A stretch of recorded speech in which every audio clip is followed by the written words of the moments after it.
What's up, everybody? What's up, everybody? Let me do a quick sound check. Look like we are live and set and ready to go. Shout out to everybody in the building. Make sure you hit the like button, whether you're catching it live or whether you're catching it after it's uploaded. Make sure you hit the like button. I appreciate each and every one of you in the building. Again, make sure you hit the like button. Let's get ready to go as I find the intro. I spit those not quite deliberate bars every morning. Let's get ready to go. Play the intro. Let's go. Let's get it.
Peace, folks.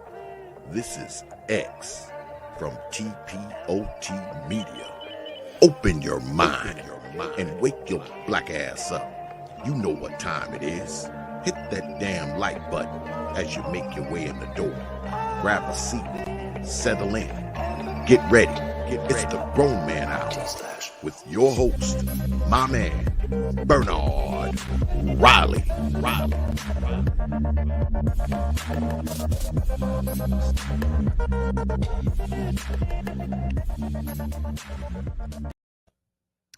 All right, what is going on?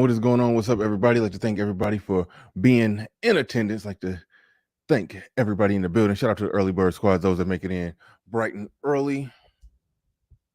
Before I even get things started, like those who hold on real quick. Still dotting I's and crossing T's.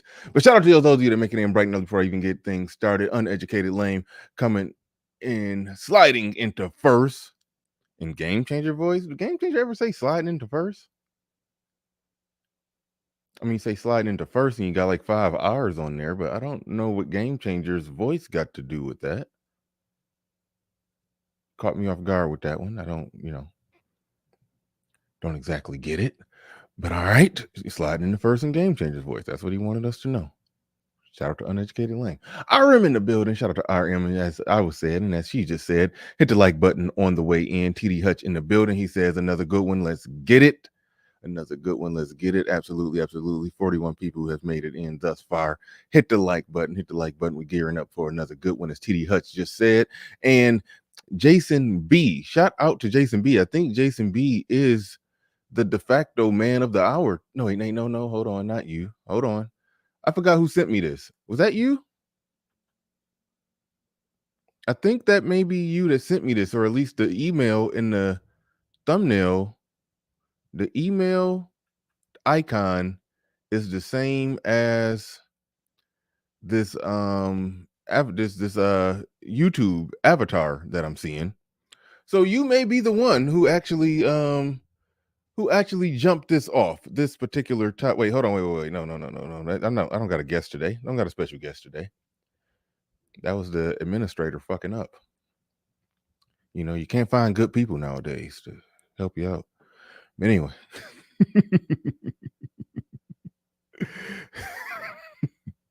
Inside joke.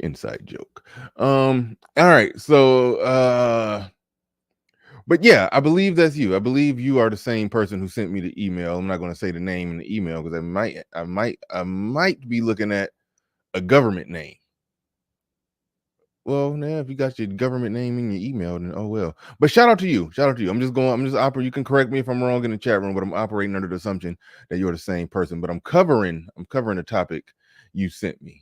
I'm covering the topic you sent me. Shout out to uneducated lane. Wait, hold on. Jason B says uneducated lame. Wow, my Twitter handle used to be educated lame. Great minds think alike. I always say mediocre minds think alike. Anyway, uneducated lame. Shout out to Jackie Jack in the building. Says, hey Bernard and chat. Shout out to who else we got in here? Joe Ethereal in the building. Excalibur. RM once again. Snazzy individual. Shouting out a few more people before we get things going. My man Charles Merchant in the building. And Jason B98 just confirmed. RM, why are you saying excuse me?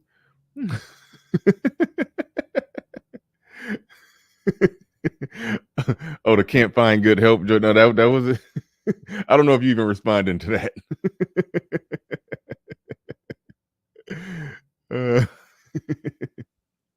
No, that wasn't. That was you. That was an inside joke somewhere else.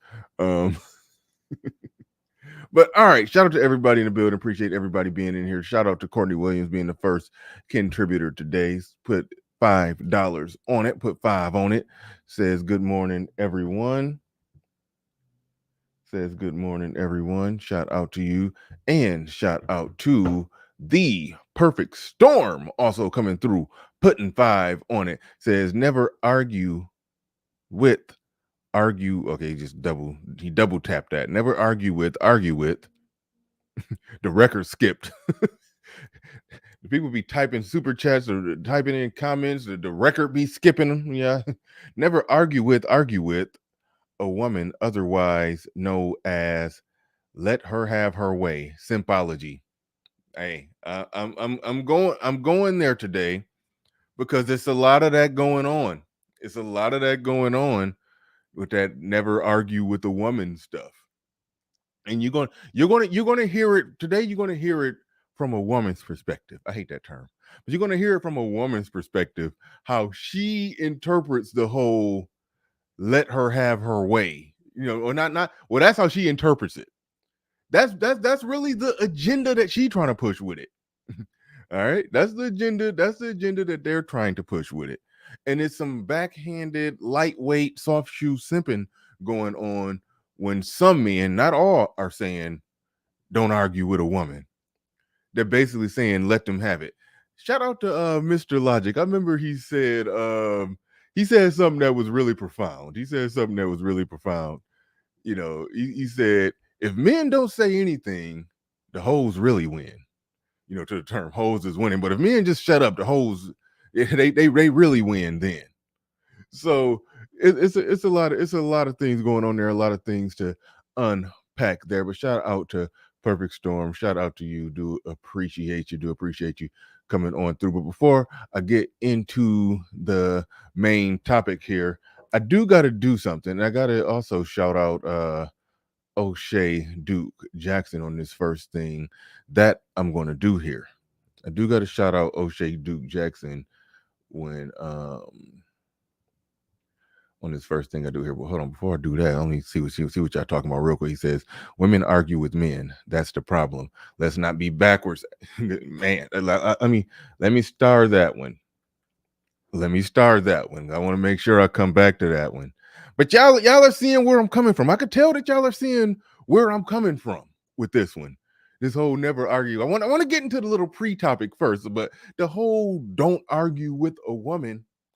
Okay, is she running her mouth? Is she talking? The never argue with a woman, that's fine as long as my shut the fuck up stands. When I say shut the fuck up and she shut the fuck up, then you can say never argue with a woman.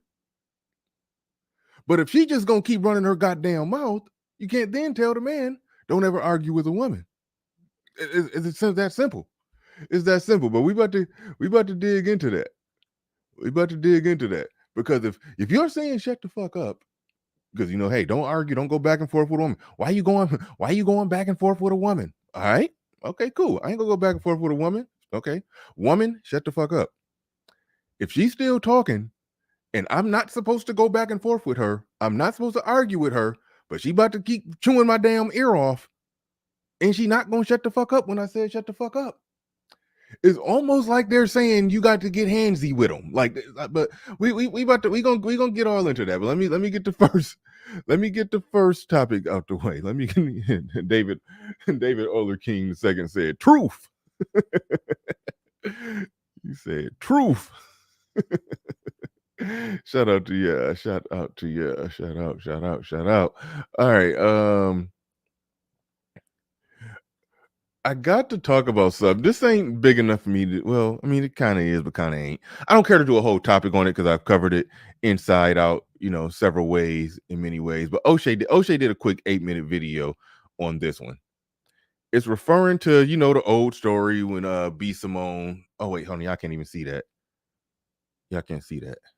It's referring to the old story. I know the old story when B. Simone went off on Martin Luther King. Well, went off about Martin Luther King. Said, why the hell is that there? That shouldn't be there. Hold on. I'm trying to figure out why does the men keep popping up. This is behind the scenes stuff. Don't nobody do anything. Don't worry about it. I'm just checking something that shouldn't be popping up. All right. Old story when she went off talking shit about Martin Luther King. Talking shit about Martin Luther King. He's not great. He cheated on his wife. You can't say you love your kids if you're disrespecting their mama, if you're doing this, if you're doing that. You just a decent dude. You're not great, my nigga. That was her words. That was her argument when it came to Martin Luther King. Remember, I remember that, right? Everybody remembers that. You not great. That's what she said. You not great, my nigga. Talking about whether or not Martin Luther King is a great man. All right. So I just sat back and listened.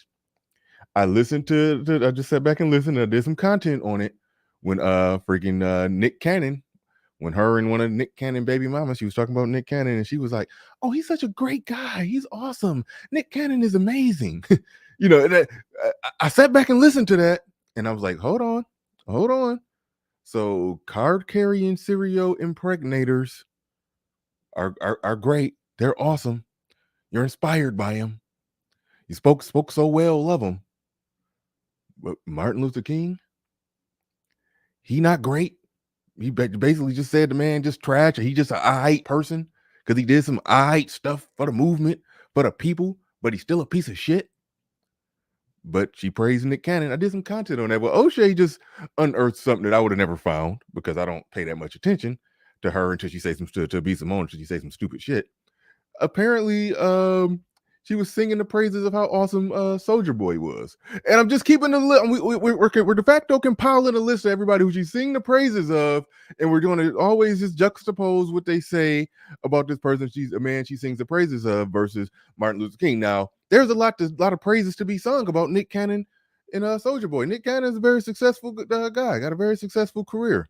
He was a mediocre rapper. Drumline was amazing. He did a bunch of whack ass movies after that. But after the end of the day, the man got a long standing. He's been on TV for long as I can remember at this point. Not as long as I can remember, but shit. At least he got a 15-year run on TV. You got to applaud that. The man is kicking ass. Soldier Boy owns all kind of shit. Soldier Boy gonna be a billionaire before it's all said and done. A lot to praise and applaud there. But you notice the type of men that she overlooked the flaws for. And she'll never draw that hard line or draw that hard line about a standard. She'll never draw that hard line about a standard of how a man should operate and conduct himself with certain types of men. But the men who are the best of them, the men who are the best of us, the Martin Luther Kings of the world, oh, they no. Y'all shit got to stink every second of the day. Every second of the day. But if you got fake tattoos and pretend to be a gangster, oh, he's a great man, inspired by him. So I'm just pointing that out. In the preliminary topic here. But I'm gonna play a little bit of what O'Shea was talking about here. Then we're gonna go ahead and get into it. I was gonna say, well, she's joking on the second clip, and I would say Hold up. We'll go from here. Where B. Simone had a lot of flirtatious comments about Draco, aka Soldier Boy, right? What? Now let's just say before that she had infatuation with the rapper, I believe, the Baby. But let me go ahead and play this particular clip, and then we'll come back and analyze that. I can't tell if I'm high or if Soldier Boy is my next victim. Who would have thought? I'm on his Instagram like this is a fucking legend. Soldier Boy. Well, he has dimples. Then she make it clap. That's it. Soldier Boy's a legend. We just compiling the list. She sing the praise of Nick Cannon, sing the praise of Soldier Boy. He's a legend. He's this. Martin Luther King. No. He just hide. He cheated on his wife. And by the way, no record that his wife actually cares or gives a shit. And if she actually defended him against anybody who ever criticized it. So let's just put that out there. But anyway, according to her, we just compiling the list. Martin Luther King, not great, my nigga. You ain't great. Soldier Boy, oh, he's a legend. He got face tattoos and dimples. He's a legend. Look at all the great things he's accomplished in business. He's a legend. We're not gonna look at none of his character flaws. No. But for Martin Luther King, oh yeah, we gonna do that for him. That's the fuckery. And that changed the trajectory of hip hop. I think I like Soldier Boy. So at this point, I don't know what Soldier Boy. Draco. Y'all thought I was saying Drake. I was saying Drake. Okay, so what does this really tell me as a man listening to both clips? Somebody's going to say, well, she's joking on the second clip. In the first one, she's serious. Stop the cap. No, this is the same thing.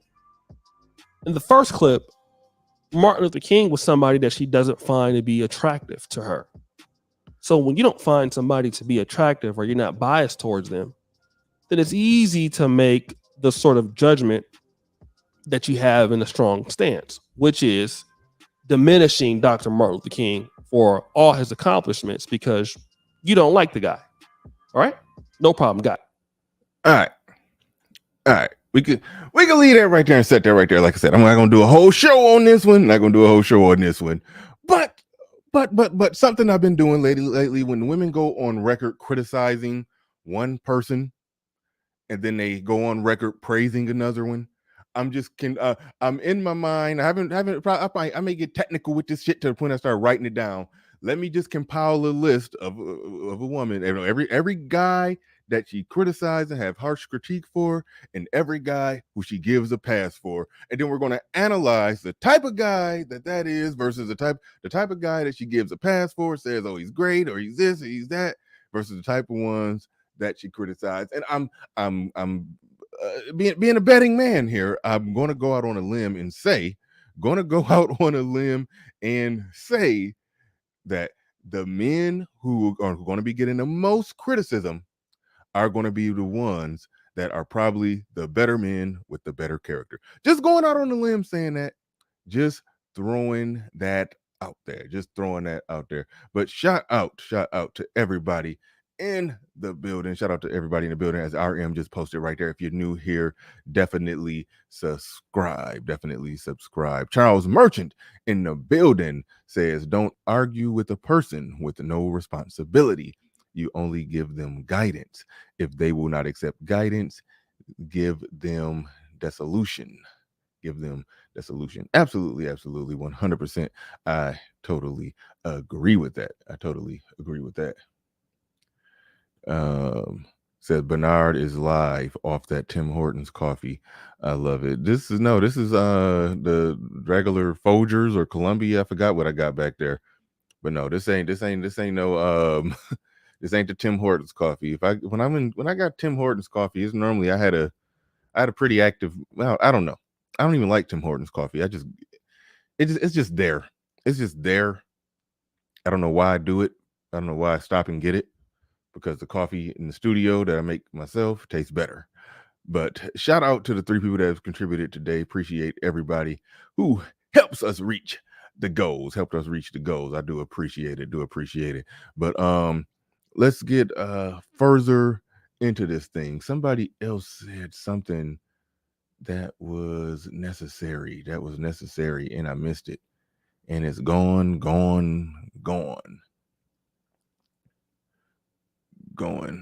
Shoot. Oh yeah, I liked it. I liked it. Carlton Banks III says children that have the right to vote, carry firearms, and become mayors. Don't question the children.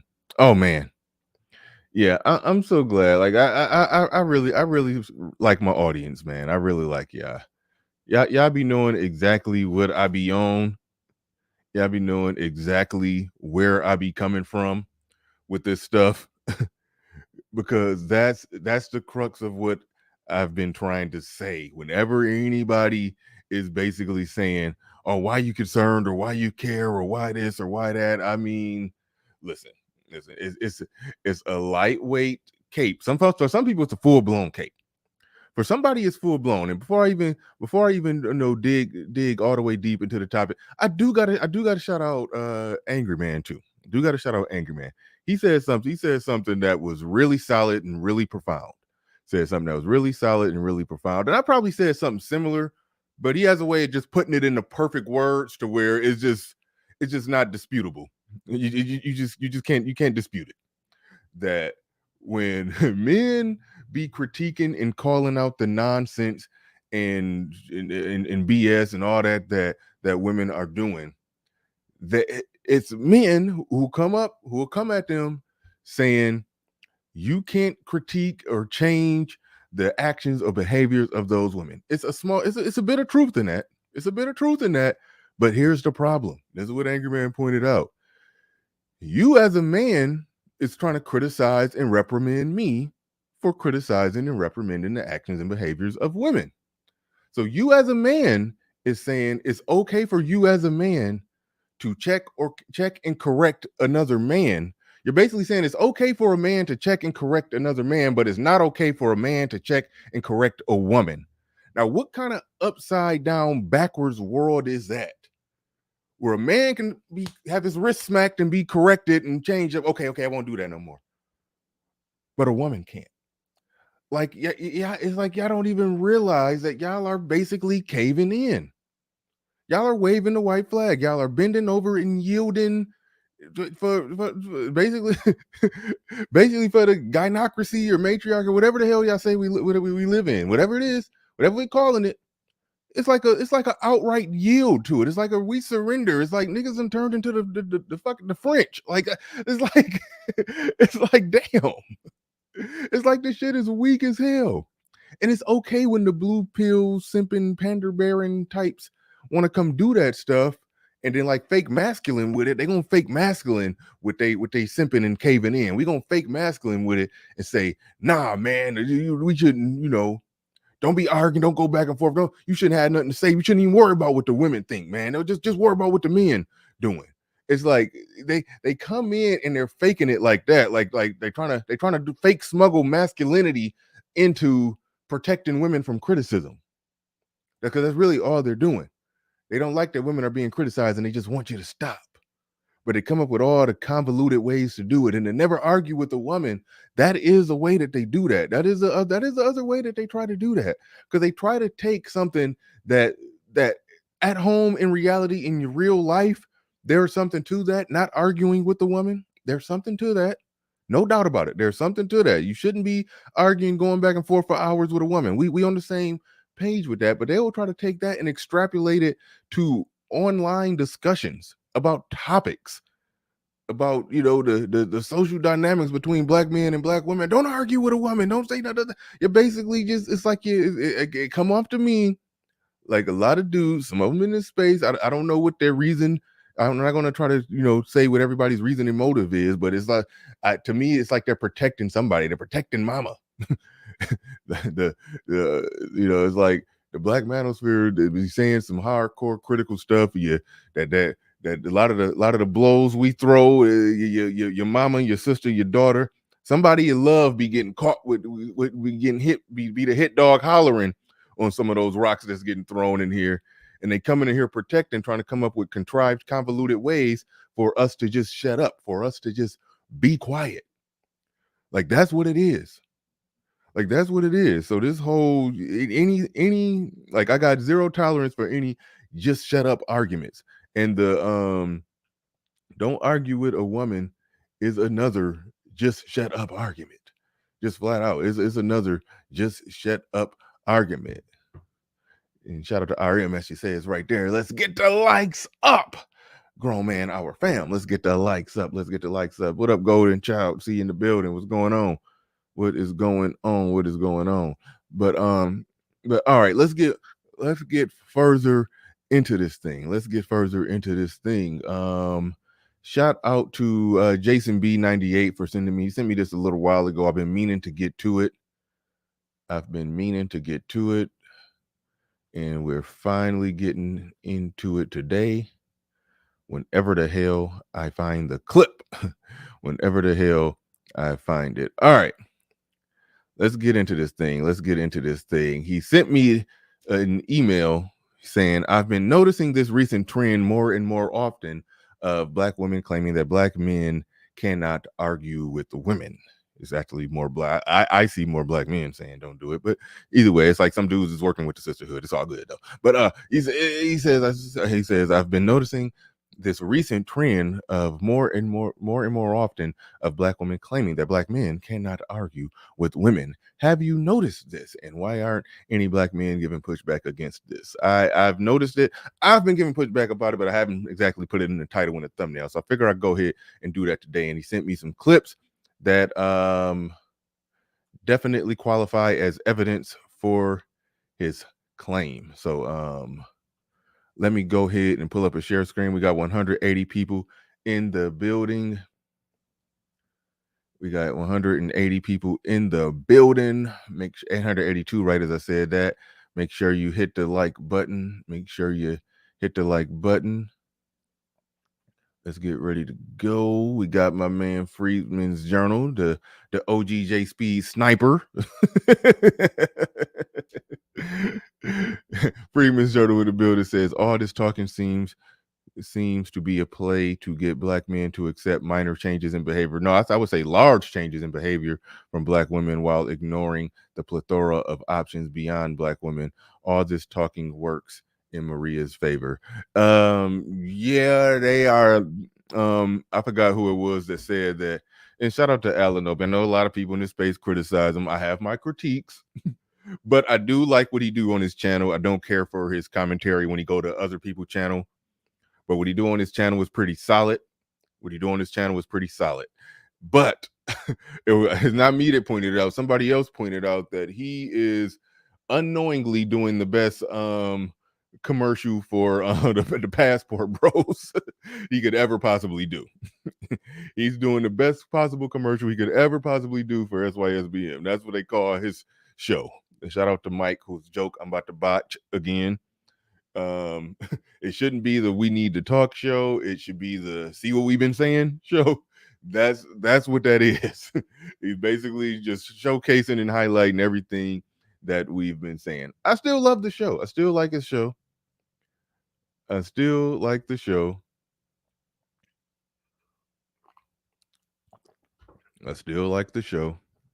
think it's if you shine a light on something that's the problem, I don't have a problem with you. Whatever your motivation and reason is, I see it look like Archer in the chat saying how you gonna save the community doing that. I don't even go down that route. If somebody's hopes and dreams is just too pie in the sky, whatever. The fact that if you just look at the bare bones of what he's doing, he's on his show, he argues the Black male perspective. I would say for the most part impeccably when he impeccably argues the Black male perspective when he's talking to those women. He does a real good job at it. And so that's why I high five him, got no problem with it. But when he comes and talks to men and then he argues the Black female perspective,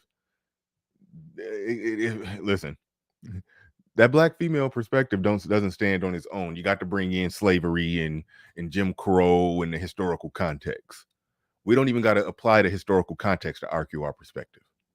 So I think that sort of shows who's in the right and who's in the wrong. you know. But let's go ahead and get into it. Let me double check, see if there's any other. No. Okay, I had a few starred comments. I already got to all of them. But all right, let's go ahead and hold up.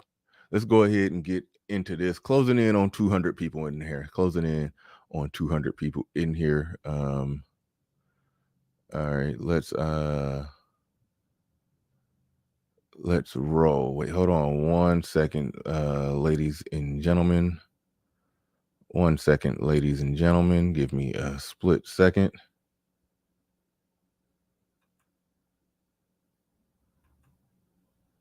Give me a split second there.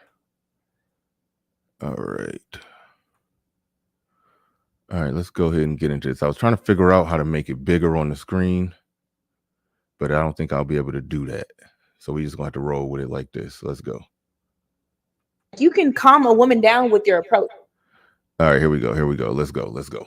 You can calm a woman down with your approach. You know, so if you have a problem with a woman, and this is for DL Hughley, anybody else got a problem with a woman, quit being a grown ass man arguing with a woman. True. Like that is just so lame to me. Like let her have it, and then first things first. If you talking about DL Hughley, as far as I know, the only person DL Hughley has had a public problem with a woman is that situation he had with Monique, where she was for the most part in the wrong. You could nitpick some fine details about a contract and all of the blah blah blah. I did a video breaking it down. It actually went viral, got like 80,000 views. So thank you, DL Hughley and Monique, for helping me go viral. But but other than that, if she's talking about that, then she's already started out wrong. Let her have it. Don't say nothing. Doesn't this sound like the language of just shut up, just cower, just submit, bow, and yield to the black woman, black man? Doesn't it sound just like that? Doesn't it sound just like that? But they're gonna do I don't know, you don't even know who coined the phrase masculinity hustle or whatever, but they're gonna try to play on the man's masculinity and say that if you're truly masculine, you'll do it this way. If you're truly masculine, you'll be my bitch. That's the little shit that they want to do. They want you to be their man and a bitch at the same time. It's a weird thing that they got going on when they do that. But hold on, we're gonna roll it. You can calm a woman down with your approach. You know, so if you have a problem with a woman, and this is for DL Hughley, anybody else got a problem with a woman, quit being a grown ass man arguing with a woman. True. Like that is just so lame to me. Like let her have it, and then you come back and approach her as a man, because naturally a woman is going to shut the hell up when a man is speaking. And you taught me that, you know. And if you're not really a man, I'm gonna keep talking. So okay, all right. Yeah, I heard that. She said, come back and talk to her as a man, and she put it in an ill-defined way, and that was deliberate. That was on purpose. That's why in the thumbnail I say the gaslighting tactics of the sisterhood, because that's a gaslighting tactic. That whole let her have it, basically let her punk you out, let her shut you up. Just go ahead and just let her just let her have her way. Let her have her way. All right. And correct me if I'm wrong, fellas. Correct me if I'm wrong on this one. When a woman is trying to argue with you and you don't argue back, put it like this.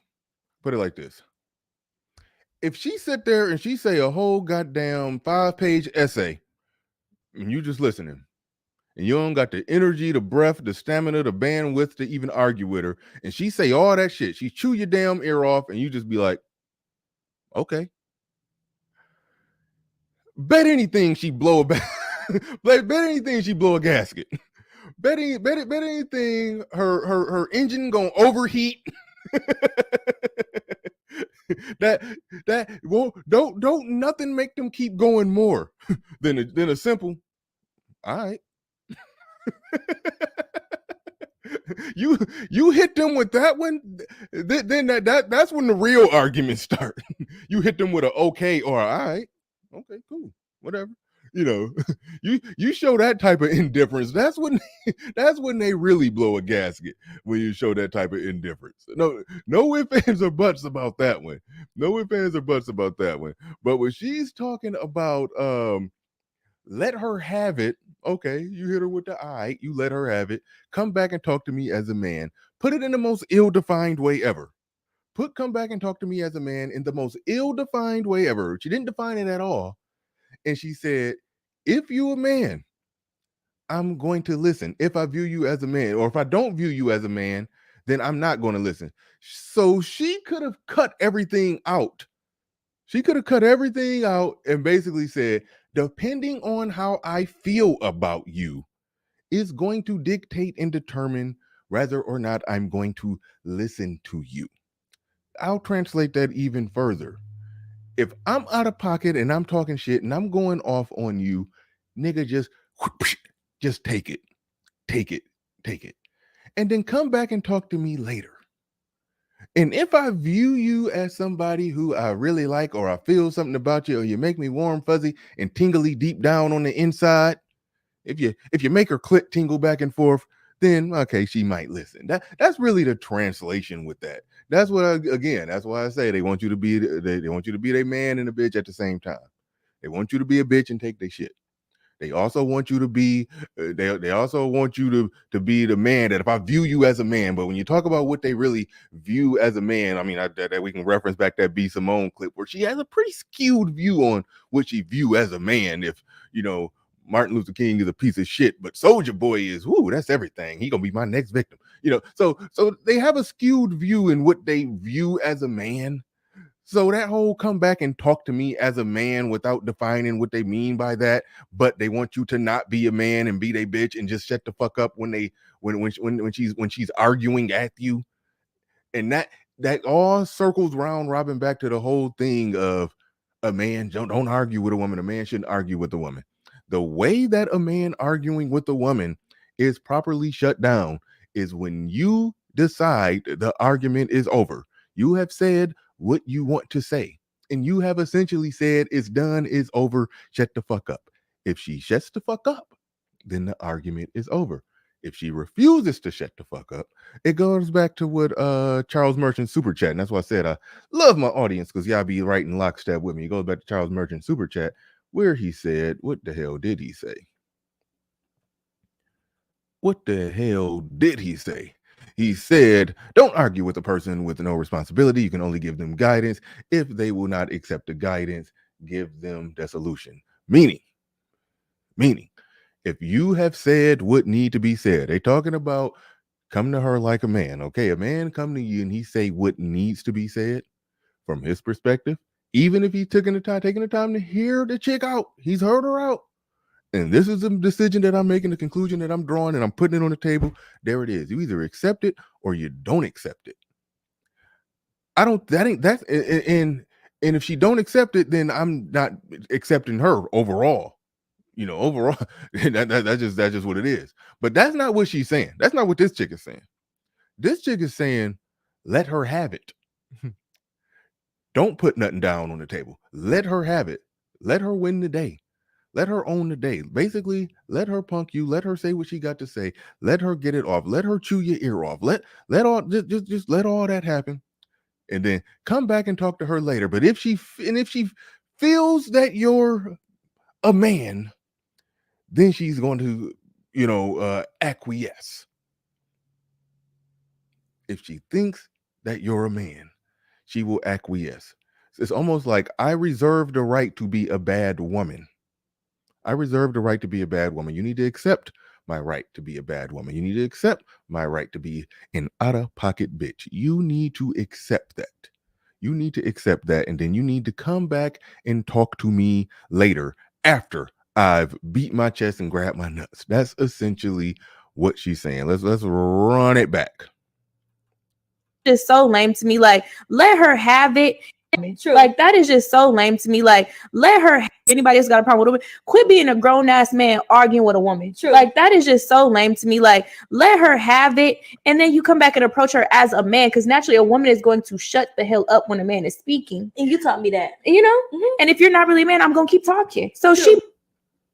She's gonna shut the fuck up when a man is speaking. But if you're not really a man, I'm going to keep talking. Well, then why the let her have it?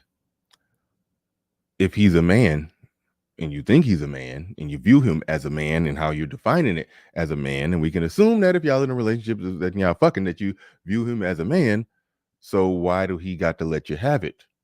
It seems like he would be able to just skip right to the you shutting up when a man is speaking.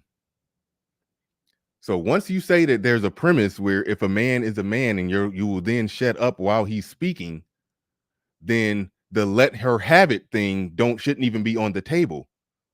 You should come at him, you say what you say to him, and then when he speaks back to you, then you fall back as a woman because he's a man, and you just said a woman will naturally shut the fuck up, or a woman will naturally listen when a man is speaking. So what's up with all the just let her have it, just take it, just let her have it shit? That's the manipulation and that's the bullshit in there. So she basically threw an unnecessary step to the equation, skipped to the end, and put a fine print get out of jail free card, because if she don't view you as a man, she gonna keep talking anyway, even when you come back and talk to her. So it's almost like just skip to the end, all the way to the end, and just say, I don't want to conduct myself how a woman should conduct herself in a relationship with a man. I want to reserve the right to be an out-of-pocket bitch. And I'm trying to, in a convoluted, contrived way, figure out a way to get men en masse, because this is a major social media platform to get a lot of views. So I'm trying to figure out a way to get men en masse to accept the bullshit. But over here, we hold the line. And we ain't going. But shout out to Charles Merchant again for that comment. Shout out to Charles Merchant again for that comment. Where we at? I guess I'll roll this to the barking end. back because now y'all just two bitches barking. True. So if you don't want to be a bitch barking, shut the hell up and let the woman have it. That goes for You don't want to be a bitch barking, shut the fuck up and let the woman have it. No, if I don't want to be a bitch barking, I'm gonna tell you to shut the fuck up, and you're gonna shut the fuck up, or we done. That's the message that I want y'all to hear and understand. Well, they ain't trying to say shut the fuck up and let her have it. If you don't want to be a bitch barking, shut the fuck up and let her bark you down. No. Hell to the no. man. And you could tell him I said it. You can calm a All right. Had to break that down. Shout out to Jason B. Shout out to Jason B. Shout out to Jason B for sending me that. That's Jason B 98. What we got? UFO Kamazi. I'm gonna say UFO Kamikaze in the building says, translation, tolerate her verbal abuse. If she is attracted to you, she'll fuck you. There it is. There it is. I love when y'all put it in very short, simple words. Yes, that's basically what it means. Tolerate her verbal abuse. If she's attracted to you, she'll fuck you afterwards. Basically, I'm going to be an out-of-pocket bitch, but if you tolerate it and I like you, I'll still give you some pussy. You're going to put up with my shit, but I'm going to give you some pussy. You're going to put up with my shit, but I'm going to give you some pussy. Pussy. You do know as women that exist that you don't have to put up with a bunch of bullshit and you can get access to their pussy. That's a real thing. That's a real thing.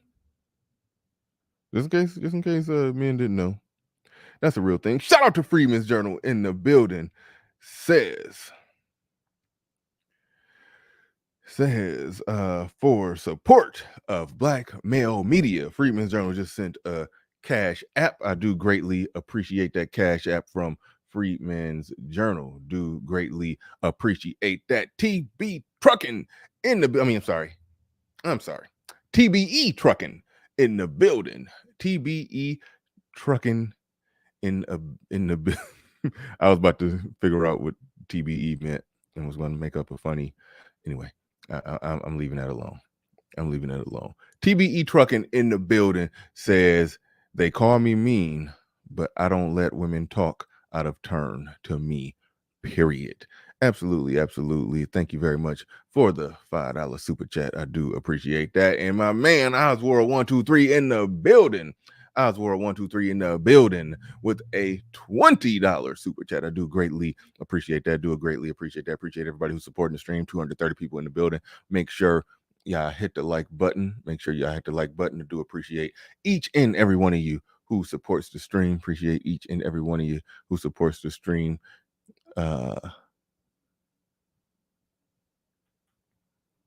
Says BR, practice, my brother. What is going on? What do you mean practice, my brother? Oh, the best ever trucking. TBE equals the best ever trucking. Is that accurate? I know Floyd Mayweather be saying, I think he be saying TBE. I think that's the best ever when Floyd Mayweather is talking about it. Side note, I would love to see Floyd fight Sugar Ray Leonard or Tommy Hearns. That would be my dream what if fight. That would be my dream what if fight. Other than, seeing Tyson and Ali. But yeah. Floyd getting in there with Sugar Ray Leonard, that would be big. And I actually think Floyd is crafty enough of a boxer and know how to run from his opponent and then just slip in and just tap him just tap him a couple times with his gloves. Look, Darth.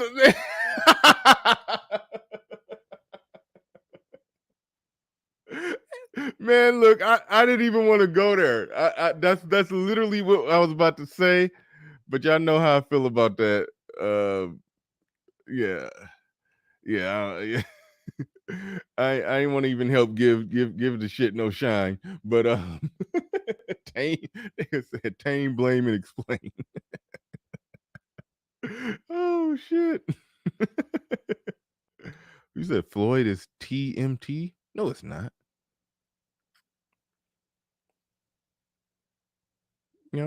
I think I'm pretty sure he says TBE, the best ever.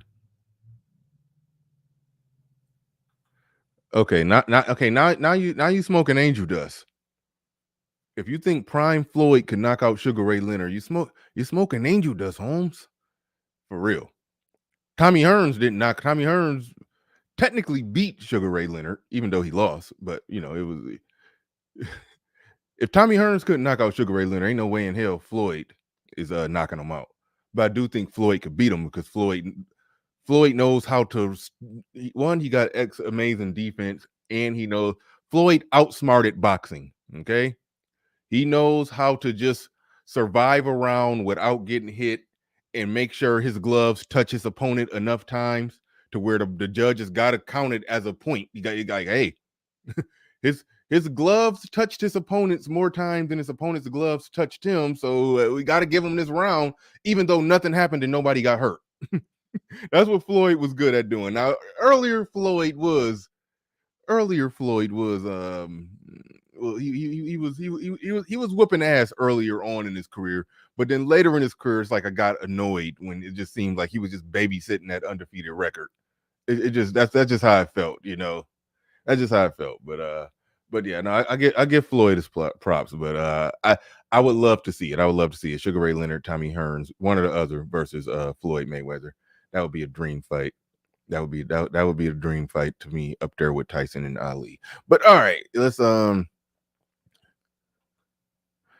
move on further, just a bit further with this one. Let's move on just a bit further with this one. What else we got going on in here?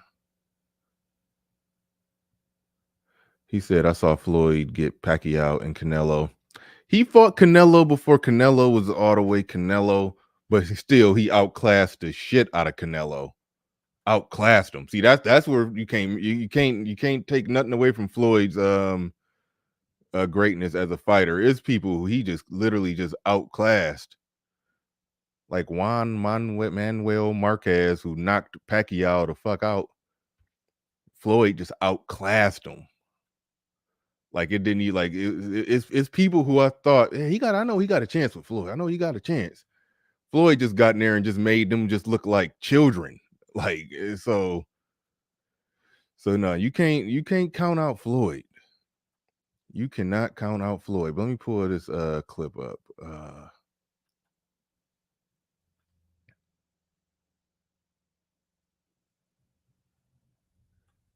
Yep, a lot of people don't know that. To the brother down there who's just said Floyd Mayweather Sr., who looked like OGJ Speed, by the way. Floyd Mayweather Sr. Fought Sugar Ray Leonard. Yeah. Stylistically, at moments, I think you saw a glimpse of what it would look like if Floyd and Sugar Ray Leonard fought, but Floyd Mayweather's dad wasn't as good as Floyd Mayweather. So you can't use that as an absolute scale, but you could just look at that and say stylistically, we got a glimpse. Like when they was in the center of the ring, you know, going at it, you can kind of get a feel for what it might look like if Floyd fought Sugar Ray Leonard. But Sugar Ray Leonard was just significantly just better than Floyd Mayweather Sr. So eventually he just beat him up, really. So I mean, he beat him up almost on some I'm not even about to outbox you, I'm just about to beat your ass type of shit. That's what it was. When they was boxing, you know, I was like, oh, okay, he can box with Sugar Ray Leonard. But Sugar Ray Leonard just got him on the ropes and just started tearing him up. So, you know, he didn't outbox Floyd Mayweather daddy, he just beat his ass. That's how I interpret that fight. It wouldn't even a boxing match after a minute.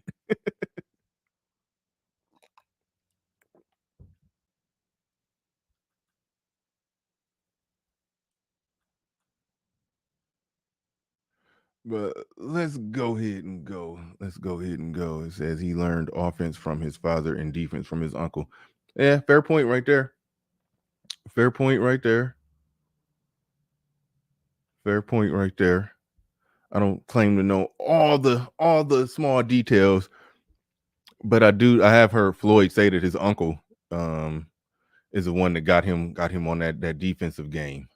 But let's get into this. One more clip that came from Jason B that sent me this. One more clip that came from Jason B that Jason B who sent me the topic of today. Something that I've talked about, you know, in passing, instead of actually, so to speak. I've talked about this in passing, but I have never did a whole show on it. So it was worth it to go ahead and dig on in with this one and drive this one on home. I wish I could make this bigger. But it appears that I can't. So we're gonna lean with it and rock with it like it is. Excuse me. All right, let's go. This is the Daily Wrap-Up Crew. These are those people who you may not even be subscribed to their channel. You probably never saw one of their videos happening live, but you've probably seen a million of their shorts. Those are the people that have grown the channel through shorts. That's one thing the Black Manosphere is late on. Taking advantage of those shorts that hit that algorithm different and give you a lot of subs. One thing that we late to the party on. I just recently started dabbling with it, but I haven't even got my feet wet all the way in it. Angry Man's starting to do it, and I think he's getting a little bit of traction on that. Those shorts is where it's at. Like a lot of us, yeah, we got to play the game the right way. But anyway, let's go ahead and get into it.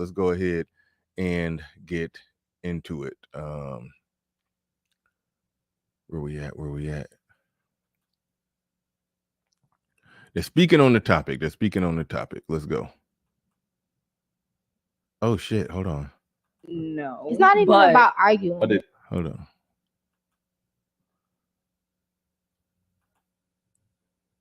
You feel like men should just let women win the argument? That's it. No, it's not even about arguing. Or the discussion. A real man could differentiate between an argument and a real conversation. That is true. And I feel like y'all take what we say as an argument, and then you're kind of arguing back, but you're not really hearing what I'm saying instead of actually listening. Well, is he arguing? There they go with that. You're arguing back. Like, in another breath, when it's beneficial to them, they will again say that you're the man, you're above us, you're better than us, you're this, you're that.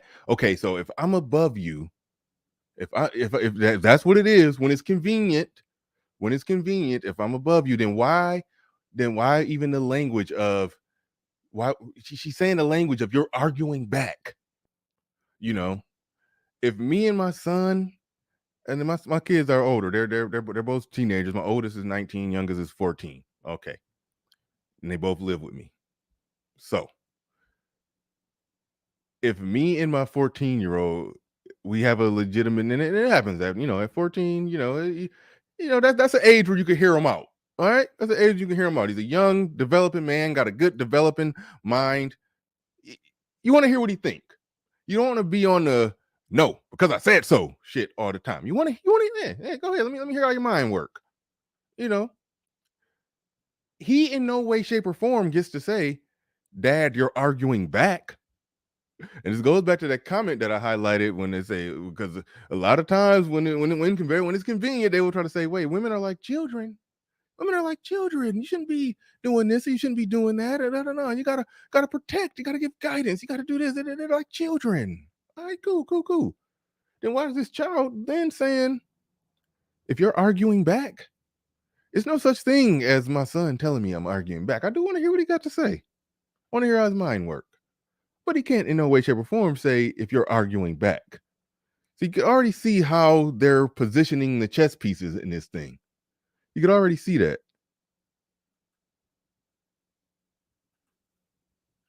You feel like men should just let women win the argument? That's it. No, it's not even about arguing. Or the discussion. A real man could. Okay, and that's you saying right there. You see, a real man, again, that term, real man, is the biggest gaslighting term there is. That term, real man, is the biggest gaslighting term that there is, because they will say a real man in the most ill-defined way. They will never define that, but I guarantee if you ever hold their feet to the fire to define it, they're going to define it as a bunch of shit that benefits them. I can almost guarantee you of that. In the unlikely event that they ever define it, they're going to define it as a bunch of shit that benefits them. A bunch of shit that puts them in advantage. Shout out to Freeman's Journal says, real man, I'm a control agency to suit my needs. Yeah. Real parents let their kids prey upon the community. Yeah, they love that term, a real man. They love it.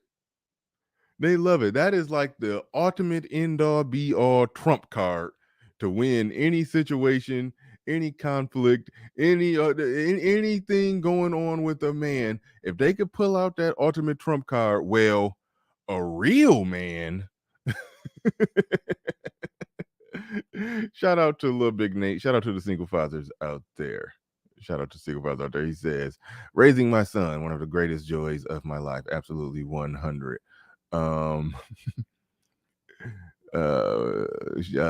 Romero DeBoist. Romero DeBoist says, she defined it to her. I don't know what you mean by that. Her A. The Mac the Trucker, man. Don't be just accepting and embracing all of their language. He says I'm a naker, so I hate when y'all do that. That's why shout out to Brandon. I mean, Bitcoin L. He'd even been L everything. I think now he's Naker L. Come on, yeah.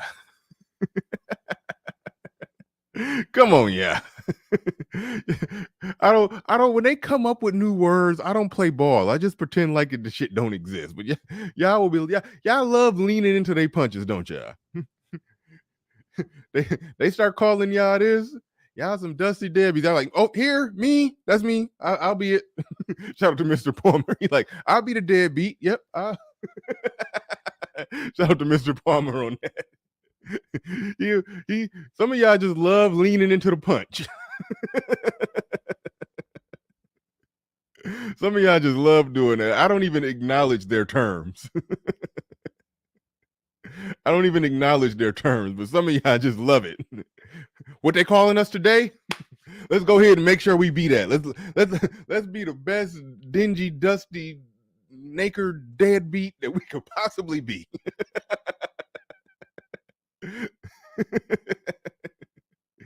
Lean in. Hashtag lean in. But all right. Man. It says, fam, what is a naker? That's them saying nigger, whatever the hell. Basically, it's a black man. That's what they're calling it. I guess that's their YouTube friendly way of saying these niggas. I'm a high value deadbeat as well. Right on. Good for you. He said, leaning into the punch is now more effective and fun. Hey, do your thing.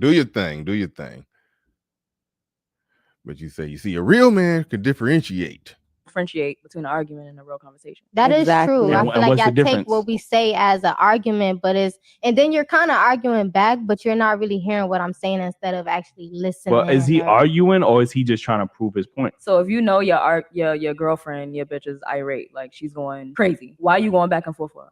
Y'all making because she might be going crazy over something that's not worth going crazy for. So you're going crazy with her. That's you just. No, I'm expressing why you shouldn't be going crazy. But my question was, why are you going back and forth with her? You saying why she shouldn't? Because I'm a man, and if you want me to just tell you to shut up, just say that. To what that brother said right there. To what he said right there. I must drop a bomb.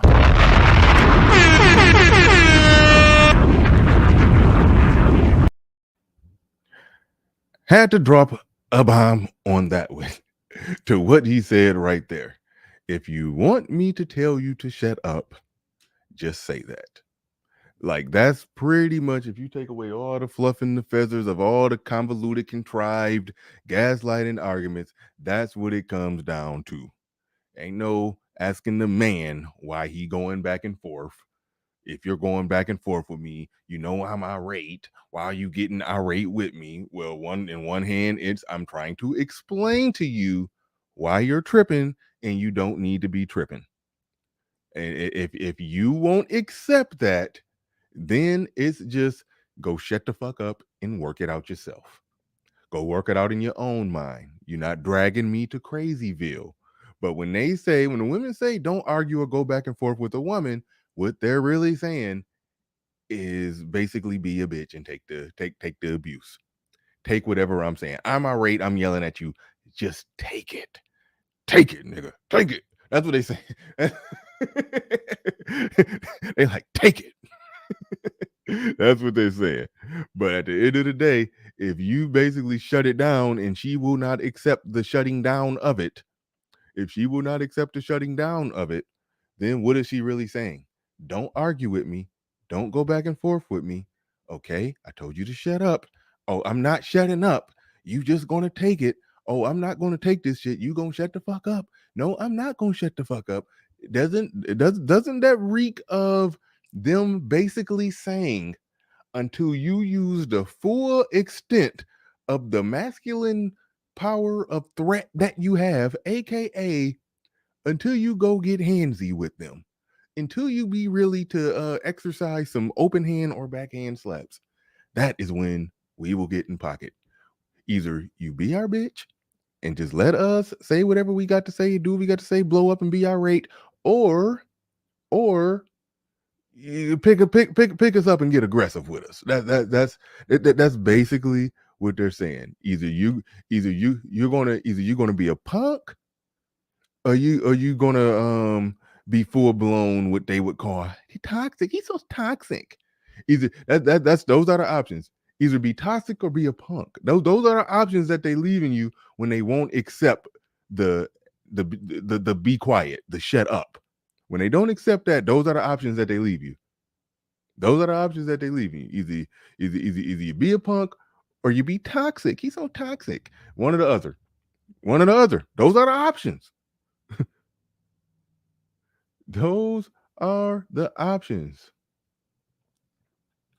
Nick Taylor is saying something is wrong with YouTube. Won't let me super chat. I have come to find that YouTube, it was a moment where they wouldn't let me super chat a comment, where I could only super chat I can super chat the money. I just couldn't super chat the comment. So try super chatting without the comment, and I'll have my administrator whatever it was you wanted to say. I'll make sure my administrator star it so I can read it, or I'll look up. I mean, whatever it was you wanted to say, we'll do it that way. So just try it that way, and we'll see. I mean, at least that'll let you know that you can super chat somebody. You just can't leave a comment when you super chat because oh, there it is. Hey, it worked. He says, I don't even attempt to have conversation with weave rats for any reason on the street or in the workplace. Hey, shout out to you.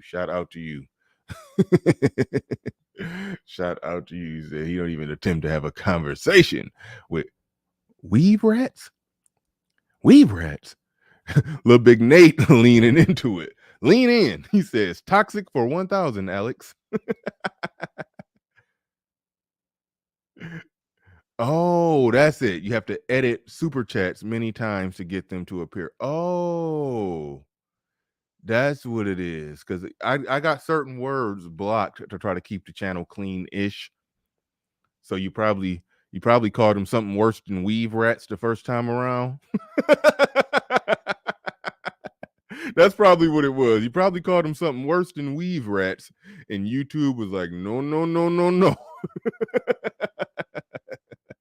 That's probably what it was. Shout out to everybody who's supporting the stream. I appreciate it. Y'all can see the goal scrolling down there at the bottom. 25 contributors. I appreciate everybody who contribute to the stream. We got something like 10, 11, 9, something around somewhere around there of contributors. I appreciate everybody who helps us hit the goal. The general in the building with the $2 super chat. Nick Taylor in the building. Let me go up here and make sure I got them all because I feel like I missed something. Perfect Storm back in here with another one. Says she got the hattiest of all hair hats. I've seen worse. I've seen worse.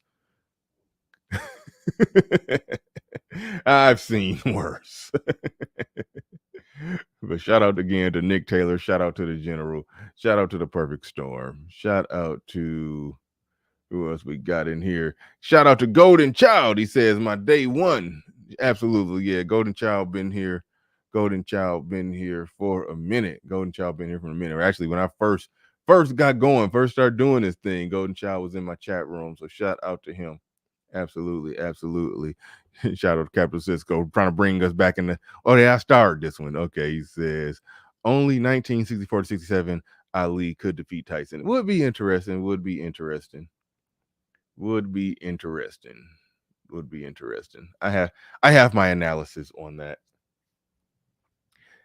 I look at Tyson as just that fighter that you got him in his prime. I'm not betting against him. I don't care who you put up against him. But Ali's ability to get away from punches, avoid punches, use his reach. He's hard to catch, and then when you do catch him, he's hard to knock down. He's hard to knock out. So, I mean, he got the boxing skill, the stamina, and the chin to weather the storm in the early rounds. He got the defense, the boxing skills, the footwork, the reach, and the chin to weather the storm from Mike Tyson in the early rounds.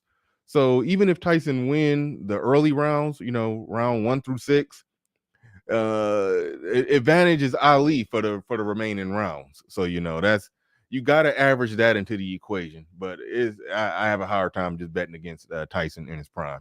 But anyway, a soar of seed in the building. Shout out to you. Do appreciate the super chat. Appreciate it. Shout out to the general back in here with a $10 super chat. He says they use the saying, men don't argue with women so they can say and do what they want. Absolutely.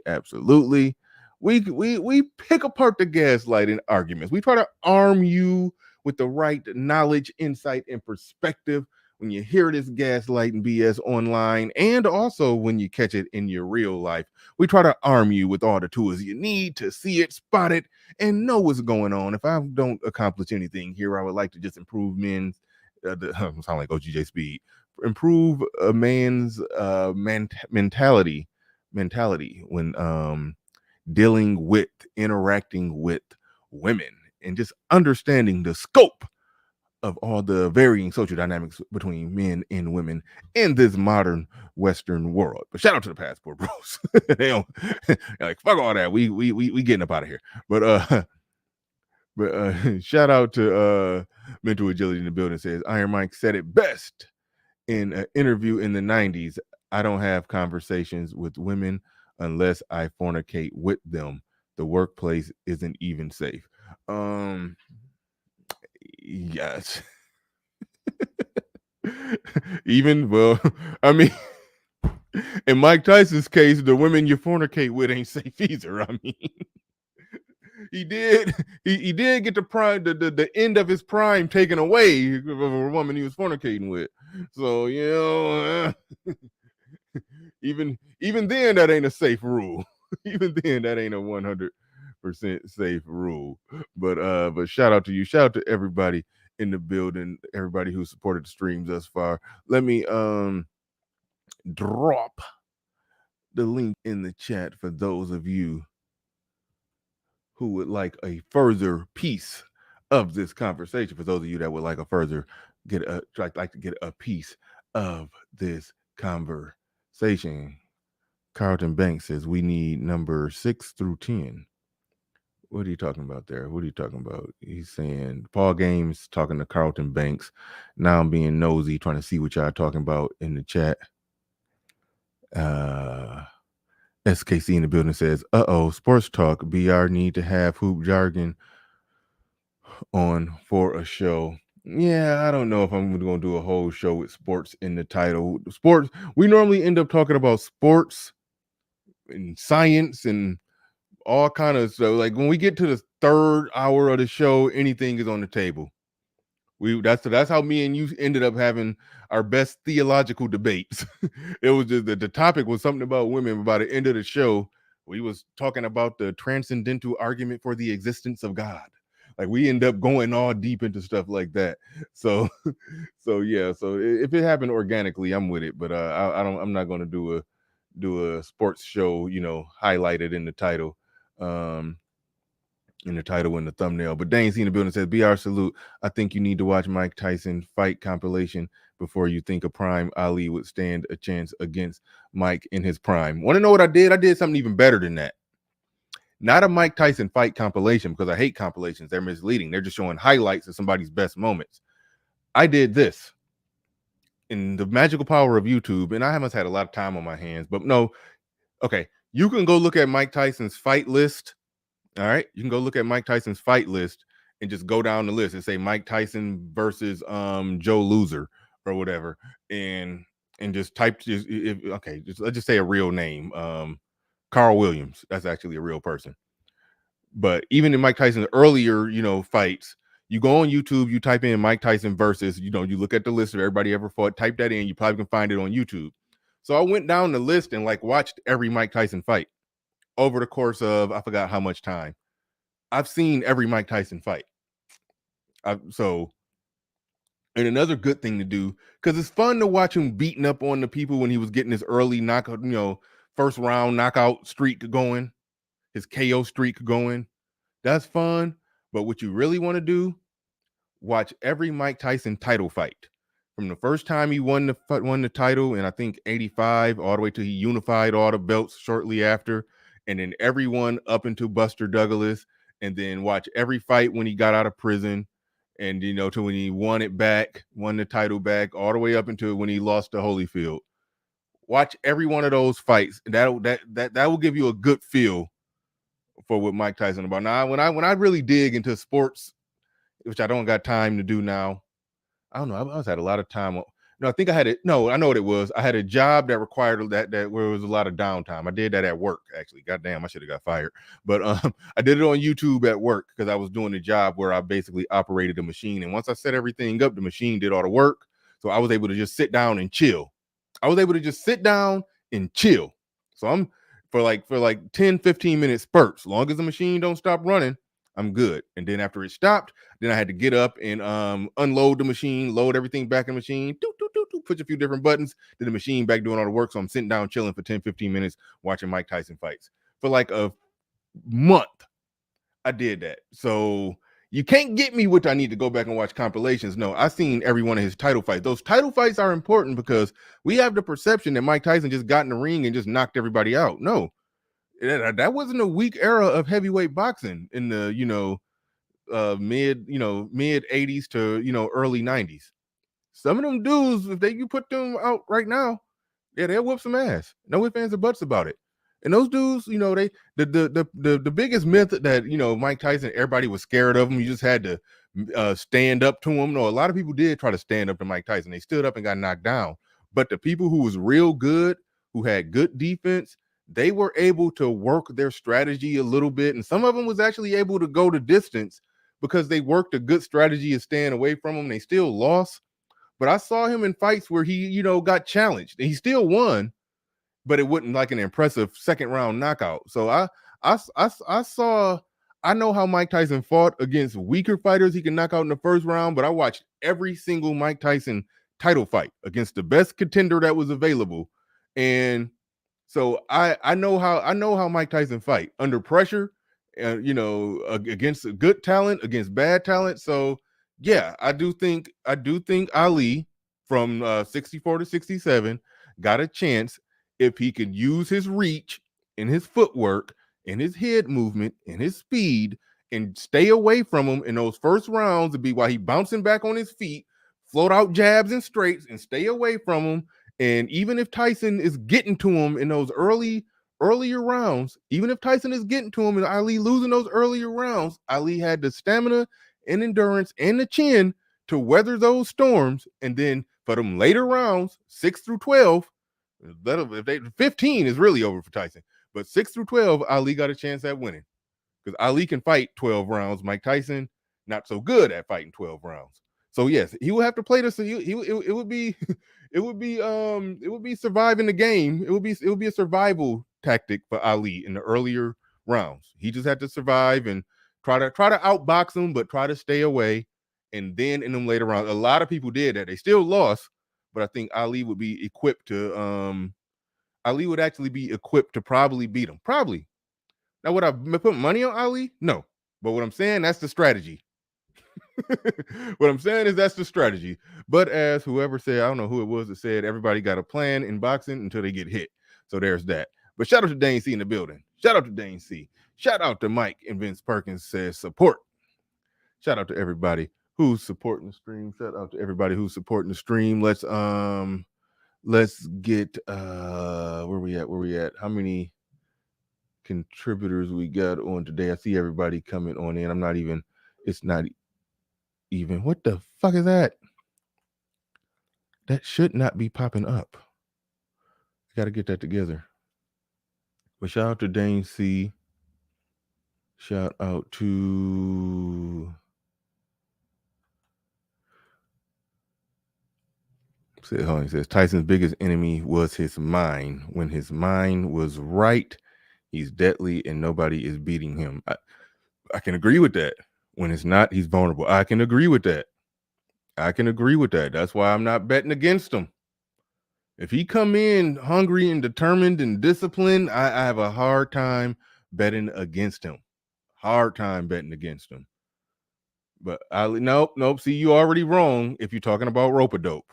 That was older Ali who didn't have the footwork and stamina to stay away from people. That's when he started rope-a-doping. But what that proved is he had a chin out of this world and he could take a punch like no other. But the young Ali was good at not getting hit. So you got somebody who's one of the best in the business at not getting hit. But when you do finally hit him, he's the best in the business at not going down and got stamina out of this world. That's a hard fight for Tyson. You're going to have a hard time hitting him.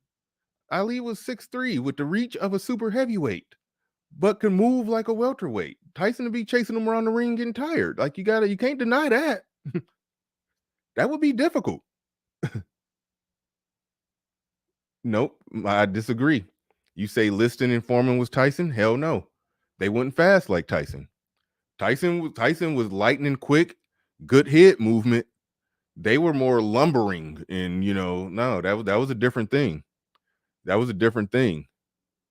Tyson cutting off the ring is different from George Foreman cutting off the ring. Tyson gonna cut off that ring and get in there, and he just as fast as you. That's a different ball game. Prime Lewis would beat Ali. Hell no, I disagree. Lennox Lewis didn't have a chin. Fights that Lennox Lewis lost, a lot of them he was winning. He just got caught with a punch and went down. So when you're that person who just can get caught with a punch in a fight that you winning and go down and lose and not get up, like, come on, no, I can't give you that one. Lennox Lewis is probably underrated a little bit. I'll give you that.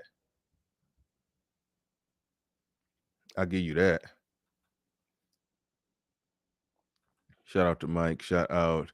Tyson was a front runner. What do you mean by Tyson was a front runner? I don't know what that means. I don't know what that means.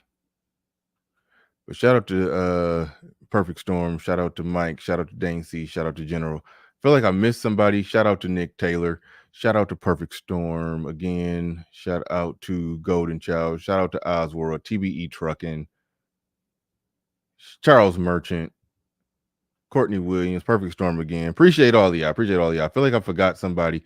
Oh, Freeman's Journal. Shout out to Freeman's Journal, who came through on the Cash App end.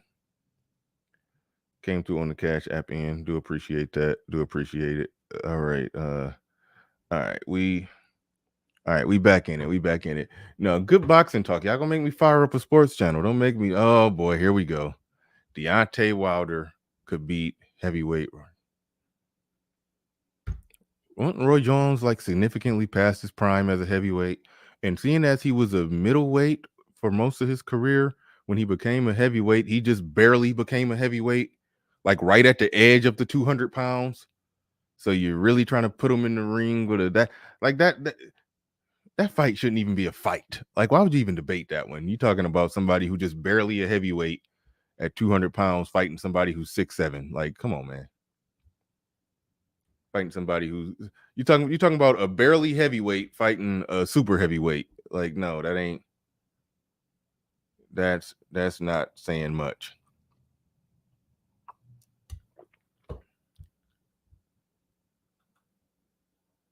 You'll take Klitschko over Lewis. Lennox Lewis beat one of the Klitschkos.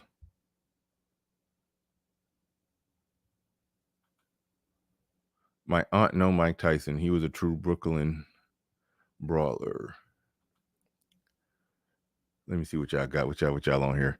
I gotta watch those fight. I only watch Mike fight in the classic Mike Tyson's punch. Robin Givens didn't have to throw a punch, and she defeated Mike Tyson, and she a woman. Absolutely. That's why that statement didn't carry that much weight when somebody super chatted. Mike Tyson said he only talked to women that he fornicated. We ain't fornicating. We ain't talking. As if that was protecting him. As if he was doing that to protect himself from something. Like, nah. Tyson at his heaviest was maybe 215, 290. Yeah. I think I saw him fight about 220 before, 222. But that was older Tyson. But yeah, in his prime, it was more like 215. It was in that 215 realm, and he was he was lightning quick. That was the thing. That's the thing about Tyson. Like, you can't, whatever tactic that Ali would use to beat Liston or beat George Foreman, Tyson wasn't no big lumbering super heavyweight. He had hella head movement and was hella fast. He was just as fast as Ali. So I mean, you just can't say that he was going to out quick him and stay away from him. And no, he was going to be getting caught. he was going to be getting caught. I'm just depending. The way I say he wins is if he can weather those early storms. That's about it. That's about it. He says, I walked past Tyson in AC on the boardwalk. Didn't say nothing to him. I don't know if I would either. He said, didn't say nothing to him, just kept going. Never saw a person that wide. Yeah. How tall did he look? Because he's listed as 5'11 and a half. I heard somebody say that he's actually closer to like 5'10. I heard people that have seen him in person said he's closer to like 5'10. They said he's so wide and just his aura make it look like he's 6 feet tall. But they said he's probably like 5'10. That's what people say. He said, would Tyson have beat Kid Dynamite without Custom D'Amato? Kid Dynamite, JJ from Good Times?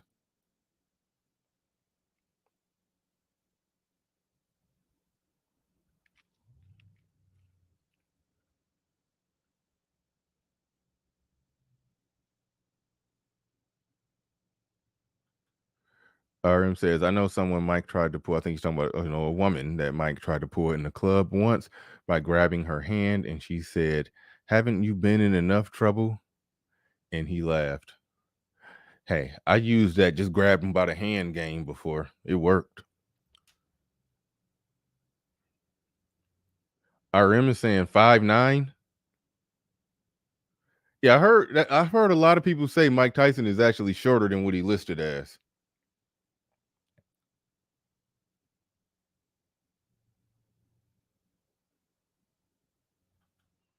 Ooh, you throwing a good question out there, Captain Cisco. He says, how would Mike Tyson handle Ali mind games? Woo! That is a good question. It depends on what Mike, if Mike mind is not right, somebody already said it. Mike mind not being right is the biggest thing, is the biggest determining factor on whether or not he's going to really be Mike in that ring. And so if his head already not right, and Ali, oh my goodness, Ali would drive him fucking crazy. Ali would be talking about that damn voice, that lisp. Ali was brutal enough. Ali would throw his allegation, the damn grape allegations in his face.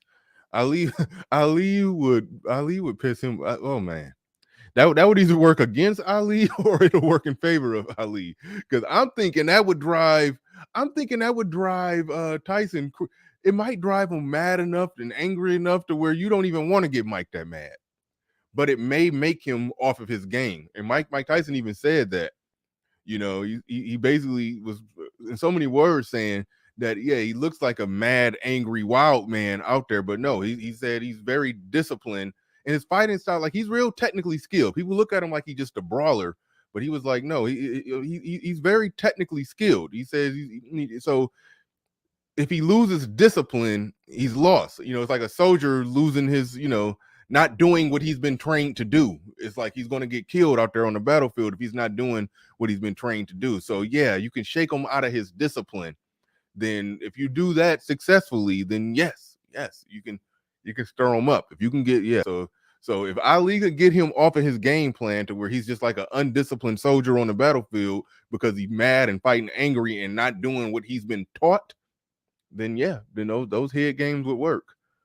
And that would be hilarious as well. Just seeing Ali, the way he roasted Joe Frazier, he would definitely do a number on he would do a number on Mike Tyson. It would definitely do a number on Mike Tyson. Trump 2024. I still don't believe he's gonna run.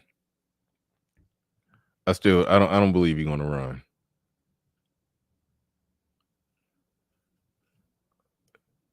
I don't buy it. But the link is in the chat. Anybody want to come up? Y'all can come up and talk on the main topic, or we can still talk. Or we can talk boxing. We can talk boxing. We can talk Ali Tyson.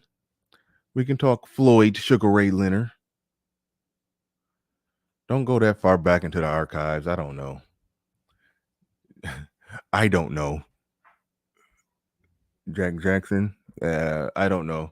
That's your favorite boxer because he was with a white woman. But I've been telling y'all this for a while. SKC only root for athletes if they're with SKC don't give a damn about sports, but when he find out that they're with a non-black woman, he become their biggest fan. That's pretty much what it is. He just root for who's if you're messing with with Ling Ling, Maria, he's with it. Or Becky, you got SKC's support.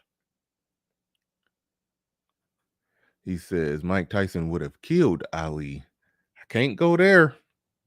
He could win, but I can't say he would have killed him. Again, I say go back and do what I did. Look at the first title fight that Tyson ever fought. I think that one may have been short, but those fights was against the best contenders. Don't just watch a Mike Tyson knockout reel, a Mike Tyson highlight reel of him knocking people out. No, go on YouTube and watch the whole fight of every title fight that he ever fought. And it will change your perspective because you can see how, even though he was better, you can see how a skilled fighter can stand in there with Mike Tyson, can defend themselves, could use their reach, could connect with a few punches and then tie him up and then back up and then stay away from him. Then when Tyson get in close, tie him up and then stay away from him. Jabbing, straight, jab, straight, stay away. Tyson get in close, tie him up. That's frustrating as hell. I saw a lot of people frustrate Mike Tyson, but you only can do that dance for so long, and eventually you gonna get caught. And they did. They did get caught eventually. But I saw people frustrate Tyson for 9-10 rounds. I saw it. So Muhammad Ali playing that game, I can't count it out. He's smart. He was a smart fighter. So he could outsmart Tyson.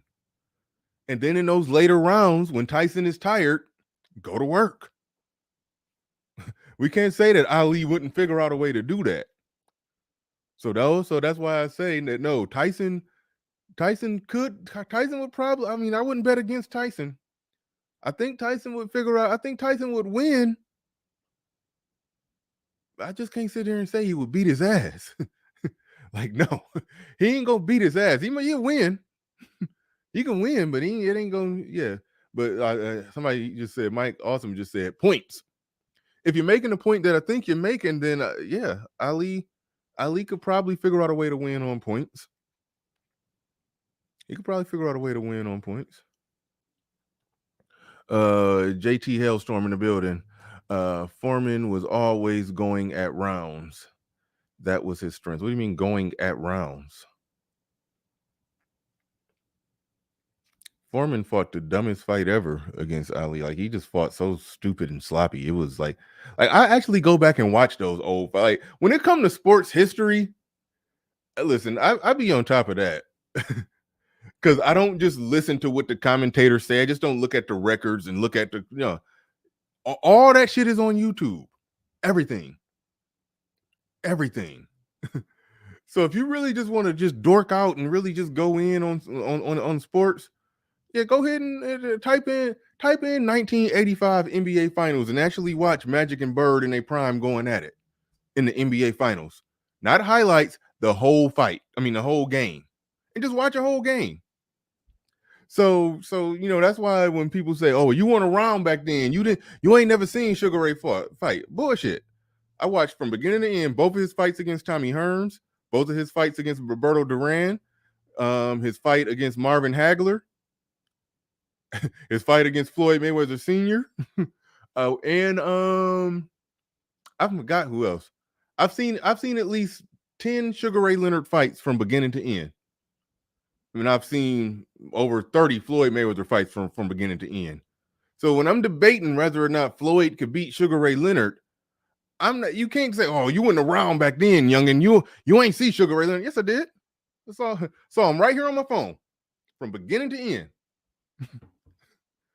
From beginning to end. So yeah. So absolutely. Yeah. I think Sugar Ray Leonard, he had a lot of the defense, quickness, skills, and boxing and technical, all that shit that Floyd Mayweather got, but Sugar Ray Leonard wasn't no punk either. He'd get in there and brawl and whoop your ass. So that was the advantage. He was just way more aggressive than Floyd Mayweather. But Floyd can probably beat him on points if he run from him. Floyd could probably beat him on points if he run from him. Says, "Float like a butterfly, sting like a bee, rumble, young man, rumble." That says, "Oh." That was more like a what they said after that. Rumble, young man, rumble. So, yeah. At least I think it was more of a You said, "Oh, ooh." I think they said, All right, and you see the numbers dropping. There's 219 people in here. See, even when we talk about sports, the numbers go down. Like I be telling people, this is a Black Manosphere. People come here for people come to shows like this for one thing. People come to shows like this for one thing, to hear discussions about the social dynamics between men and women in this modern world. They don't even want to hear about sports when they come to channels like this. They like, I got ESPN for that. They gonna talk about what I want to talk about, what I came to hear you talk about. But Captain Cisco says, "Could George Foreman beat Mike Tyson?" I would have said no, but see, here's the analysis with that. Mike Tyson, it was rumored. I don't know if this is actually confirmed, but it was rumored that Tyson didn't want to fight. Even when Foreman came out of retirement, right around the same time that Tyson got out of jail, they said Tyson didn't want to fight him because Foreman got that style where he just throwing, because he big and he tall and he just throwing all those hooking, sweeping punches like this. Basically the ones he was knocking Joe Frazier out with. And then Tyson short, and Tyson is right down there with those low sweeping punches. It was rumored, I don't know if it's true, but I think they said Tyson didn't want to fight him because he didn't want to potentially, styles make fights. And I think George Foreman had a style that kind of went against Tyson's style. And that's probably why Joe Frazier couldn't really do anything with George Foreman. Because when you already short and you fight low, but you fight against somebody who just got that natural, they just gonna be whirling those punches at you. Then you get close up on them, they push you back and then start over. It's like, so stylistically, I've heard people analyze it that way. That stylistically, Tyson wouldn't do as good against George Foreman as you think. That's what I've heard. But I think Tyson will beat him. But I've heard people give that analysis to it. There was some talk of them potentially fighting when Tyson got out and George Foreman was out of retirement. So I'm going with Tyson. I think just that speed, that quickness, that I'm going with Tyson. It is what it is. I would pick Tyson in that fight. I don't got confidence in George Foreman's defensive skill. Put it like that. I don't got confidence in George Foreman's defensive skill or ability to deal with Tyson coming in with the flurry of punches like he do. Tyson would duck a punch and come up and punch would still be coming. Yeah. Tyson would weave under that stuff and go to his body. And this is George Foreman's biggest flaw. Go watch the old fights and watch some. He had to change his style eventually, but for most of his career, even for his young career and his old career, when he came back, you know how most boxers block like this with their gloves, or like Floyd Mayweather do the the Philly shell or whatever. George Foreman, when he blocked a punch, he blocked it like this, or like this. He blocked body punches like this, and he blocked head shots like this. The flaw in that, you're not in a position to strike back. So when you blocking punches like this, and then you go down like that to protect your body with your arms, you're in position to still fight back from a defensive stance. But George Foreman, when Tyson getting in there going to that body and you doing like this, man, Tyson come up with an uppercut so vicious on him. So I heard, I think Max Kellerman and somebody else analyzed that Tyson would have a hard time with George Foreman for that reason, but I don't know. And I trust the hell out of Max Kellerman, anything he say regarding boxing, but I don't know, because I don't know how anybody who blocking punches like this, I don't see how they gonna deal with a Tyson flurry. I just don't see it. I don't see it. Tyson would go to that body, make him lower them hands, and come up with an uppercut. I don't see it. So yeah, I'm definitely with Tyson. I'm definitely with Tyson on that one. But I've heard some respectable people say that styles make fights, and the same thing you saw happen to Joe Frazier would happen to Mike Tyson. I've heard some respectable people say that. But Jamari81 says, woman, real men shut up, but women will shut up. Yeah, man, I love how you worded that. You summed up my whole show in analysis of everything I said earlier. You might be watching behind the feed. We on some other stuff right now. We talking boxing, but that pretty much sums up the show. The woman say a real man would shut up and just let a woman have it. Just let her say what she want to say. A real man would shut up, and women will shut up when a real man is talking. It's like they be talking like they making so much sense. They be talking like they making so much sense. But don't be saying a good goddamn thing.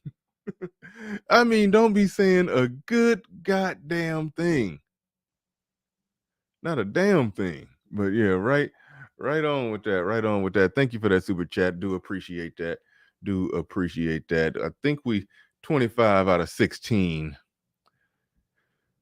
25 out of 16 on the 16 out of 25 on the goal for today. Shout out to Angry Man. I am still in his little thing that he does when he keeps count with the contributors and sets the goal for each show. But thank you to everybody who's been contributing. Thank you to I think Cafe Puro, hope I said that right, 504, for being a channel member for 6 months. Every now and then it pop up on the feed and they shows how long somebody's been a channel member. I'm going to start shouting y'all out because I appreciate everybody who's a channel member. Appreciate each and every one of you for being channel members. I do appreciate it. Says that's a tough one. Just be happy Bo Jackson never boxed. That's funny.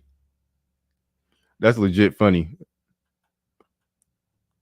George and Tyson both have great power, but Tyson was more lightning strikes with his reflexes, where George power was more like a sledgehammer. Yeah. That would be the difference. How you going to throw an uppercut through 2 forearms? No.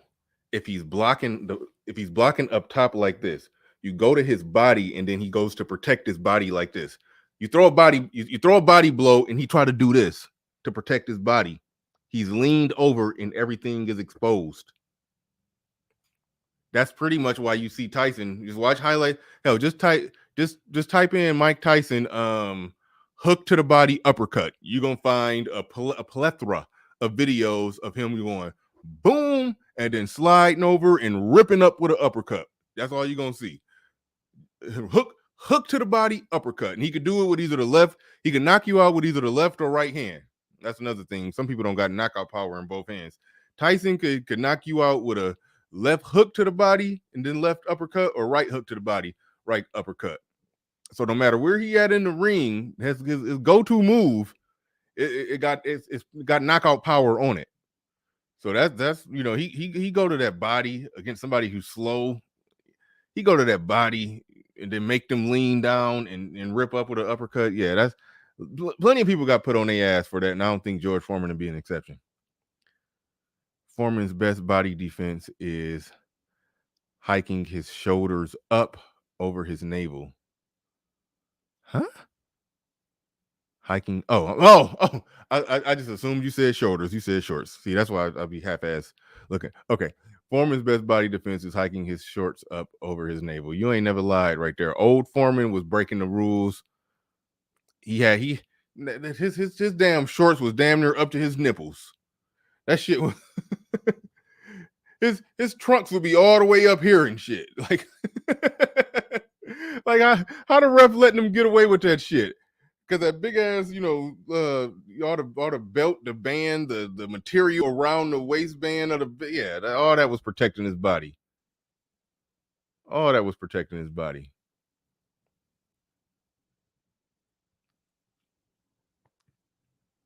He says, I think the ladies have left the channel. Oh yeah, they out of here. I might wrap it up at the 2-hour mark. Let's see what else we got in here.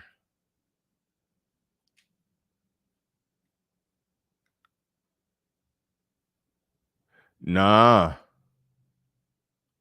No, he didn't. Go watch the tapes. I've seen it. He when he blocked his body, like George, he didn't block it with one. I know what you're talking about. That's like a Philly shell when you blocking your body with one arm. Y'all can't see it. That's like a Philly shell when you cover up this chin, you cover up this side of your face with your glove right here. You cover up your body right there, and then you use your shoulder. To catch the punches coming right there. That's the Philly shell. When somebody went to the Foreman body, he just lowered everything like that. Nah. That was a flaw in this fight. Somebody can get inside and throw an uppercut. I agree. Tyson is not Frazier. Somebody can get inside and throw an uppercut. Yeah, he like they'll light his ass up. They'll light his ass up. And I agree. Tyson is not Frazier. But I've heard some respectable people analyze it that way. He says, I didn't know Tyson lost to Holyfield twice. What the hell? Well, to be fair, the second fight, he didn't really lose. He got disqualified for biting his ear off. And in fairness, he bit his ear off. Well, a little piece of his ear off. Just a smidge. Just a smidge. Just a little nibble. Just a little nibble. No big deal. You're not going to miss this part of your ear. You don't really need it. It don't really help, So anyway, so he bit off just a little smidge of Holyfield's ear. And in fairness, he had a big ass gash over his eye from a accidental headbutt that some people believe was on purpose. Styles make fights, and I think both of them roll in like that, and then boom. I think that's what happened. So I think it was an accident. He but Tyson is like, if I gotta fight, I'm fighting against a fighter who's just as skilled as me, and I gotta fight the rest of the fight with a big ass open gash on my face, that now he could just jab at that gash, and once they get past so many rounds and this cut gets so big that I can't continue to fight, they're going to go to the judges' scorecards, and it's like he was basically going to lose had he kept the fight going. Not necessarily though, because he could have said, okay, we fought 2 rounds so far. No, 3. What was the third round when he bit his ear? And Holyfield was kind of winning. I don't know if he would have won the first 3 rounds. He definitely would have won 2 of the first one. But if Tyson would have had his mind right and would have focused up and said, you know what? They probably going to stop the fight eventually because of this cut. Let me outbox him for the next 3 rounds with this big ass cut. Win the next 3 rounds. So when they go to the judges' scorecards, when they have to stop it because of this cut, I'll win on the scorecards. That was his only path to victory, or just get the hell out of there. He chose to just get the hell out of there. That's why he bit him on the ear. One, because Tyson's argument is that Holyfield won because of accidental headbutts in that first fight. And then here he is accidentally headbutting me again and got me injured with a big ass gash. He was like, I'm getting out of here. That's why he bit him. And what fans are butts about it. He bit him because of the accidental headbutts that opened a big ass gash on his head. So, but yeah, so I put an asterisk on that second loss to Holyfield. The first fight, Holyfield technically outboxed him. And, I do think Holyfield had the skills to outbox Tyson, but I do think prime Tyson, he wouldn't have been able to take all those punches and still keep standing. But that does speak to my Muhammad Ali analysis. Holyfield and Ali, they're 2 people that you'd be hard up to find tape of them just getting punched, knocked down, and counted out. They had amazing chins. They didn't, Holyfield started getting knocked out when he got old. It's a recent video of some damn little charity fight of Holyfield getting knocked out. But Holyfield didn't get knocked out. Holyfield could take a punch. So again, if you got the skills to outbox Tyson and you could take a punch, you got a chance at beating him. And that's how Holyfield basically beat him, because he was skilled enough to outbox him. I don't think that would help him with prime Tyson, because Holyfield, if you watch the highlights, Holyfield took some mean left hooks to the body or right hooks to the body, followed with an uppercut. Like Holyfield was getting lifted up with some of them punches. I think prime Tyson would have took him down with them punches. So that's where I'm at on that. He said, who is your favorite boxer style-wise? BR. Mine is Roy Jones. Plus, he moved to a country full of white women. Oh boy! See, I told y'all he only root for black athletes who are dating non-black women. I told y'all that. I told you. Stylistically, I like a fighter with reach.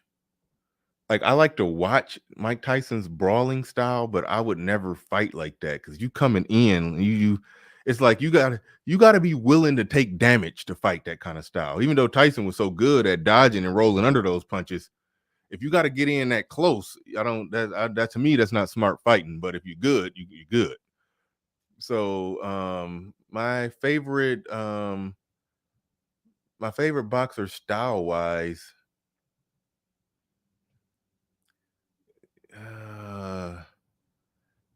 Like damn near a combination of Ali and Floyd, really.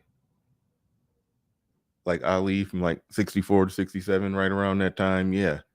Like I like a fighter that stay on the outside, jab and straight. I think even if you watch a street fight, the person who normally wins is a person who understands if you're right-handed, it might be flipped in reverse, but if you're right-handed, put your right hand behind you, sit back on your right leg, and you want to fight like this, where you're where you lead with a jab, followed by a straight punches down the center. That's who wins a street fight more times than not. That person who just coming with them wild hood nigga cock back to Africa punches, coming all the way back here, that person is the one that get knocked out. Now, if it's two uncoordinated niggas fighting, then yeah, whoever land that uncoordinated punch first, that's who win. But typically, somebody who keep it in pocket, straight punches, straight. That's where I'm at with it. You make them blink with that jab and then put everything into that straight. People get knocked out on that one all the time. You got to be kind of trained to throw a proper hook to where you're not doing all that wasted motion and taking too long to get it there. You got to be trained to throw a proper hook. People be throwing hooks and then they're not trained to throw them, and they end up getting knocked out. Especially if somebody know what they doing and you trying to cock back to Africa and they done just just dotted your shit while you cocked back here. Like, yeah, so I'm more of a straight punch kind of guy. So any boxer who throw more straight punches, the quickest path between any two distances is a straight line. Pow, pow. Like that. That's where I'm at with it. Forget all that hooking and uppercutting and if you train to do it and you good, you can do it. But if you're not trained, I say keep them punches short and tight. Pow, pow. So so I like boxers who kind of exercise that principle too. But you can't get a message from a chick, then go fight. He was still in clairvoyance walking to the ring. Who are you talking about? I don't know what you're talking about right there. Rebel Zoe says Tyson also has a move where he steps to the side. Yeah, well, he does that uppercut that way too. Well, he says outside of your arm, leaving you wide open for hooks to the face and body. Yeah, no doubt. No ifs, ands, or buts about that. Yeah. You watch tape on Tyson, and you find that he's not just some reckless brawler out there. Like, that shit is very technically skilled, the stuff that he do. Yeah, this ain't for the ladies today. It ain't never really for the ladies, but they can at least follow the show. They can at least follow what we talking. They can't even follow what we talking about today. There's boxing techniques with Bernard. This Floyd did that. Perfect Storm. He says Foreman never bent. He always fought straight up. He only bent over versus Ali because he was tired. Okay, go watch how he blocked body punches. Go watch how he blocked body punches, and see if he didn't lower his hands.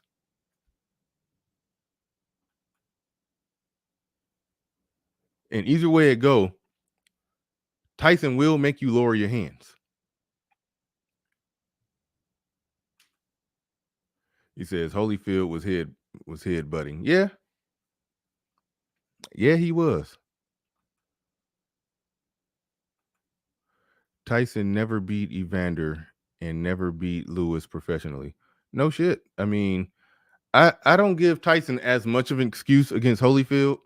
I think Holyfield was good enough to, even if they fought three fights in their prime, they had a trilogy. I still think Holyfield was skilled enough to outbox him and survive the storm that Tyson would throw at him. I think it would be 2-1 Tyson if they had a trilogy in Tyson's prime. Because keep in mind, Holyfield is older than Tyson. So if Tyson got an excuse for being older, then so does Holyfield. But Tyson did 3.5 years in prison. So that takes something out of you. That's 3.5 years where your head not in the game and you're not training and you're not, but that's a pointless statement. Tyson never beat Evander, and never beat Lewis professionally. Now Tyson against Lennox Lewis, just look at the tape. Tyson came to that one fat, out of shape. He came there to get paid. It is what it is. That was $30 million on the table, and he needed the money. He didn't give a shit, so he just put on a good show, talked a bunch of shit, sold a lot of tickets, and just went there and got knocked out. He was done. He wouldn't Tyson no more after that. So I definitely excuse that Lennox Lewis, especially Lennox Lewis. Like I said earlier, all Lennox Lewis losses, it was in fights that he was winning. He just got caught with a punch because he had a weak chin. So Tyson in his prime fighting Lennox Lewis, who got a weak chin, no question, his ass is going down. Lennox Lewis is getting knocked the hell out. Tyson was losing and about to get knocked out. Against who? Not against Holyfield, not in the third round. What the hell? Not in that second fight against Holyfield.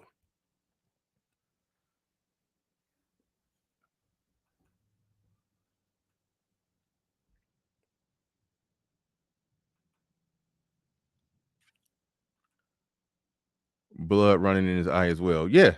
No, he was in a tough spot. Holy was an expert at mixing in headbutts after a jab. Yeah. Says, let's be real. Holyfield was headbutting like a motherfucker. Holyfield knew what he was doing. He was bad about that when he got older. Yeah, I mean, it looked like an accident to me. But either way it go, it don't change the fact that it gave him an advantage. It looked like an accident, but it gave him an advantage. Says Holyfield was a known headbutter. Okay. I guess you don't agree with Teddy Atlas' analysis of Mike Tyson.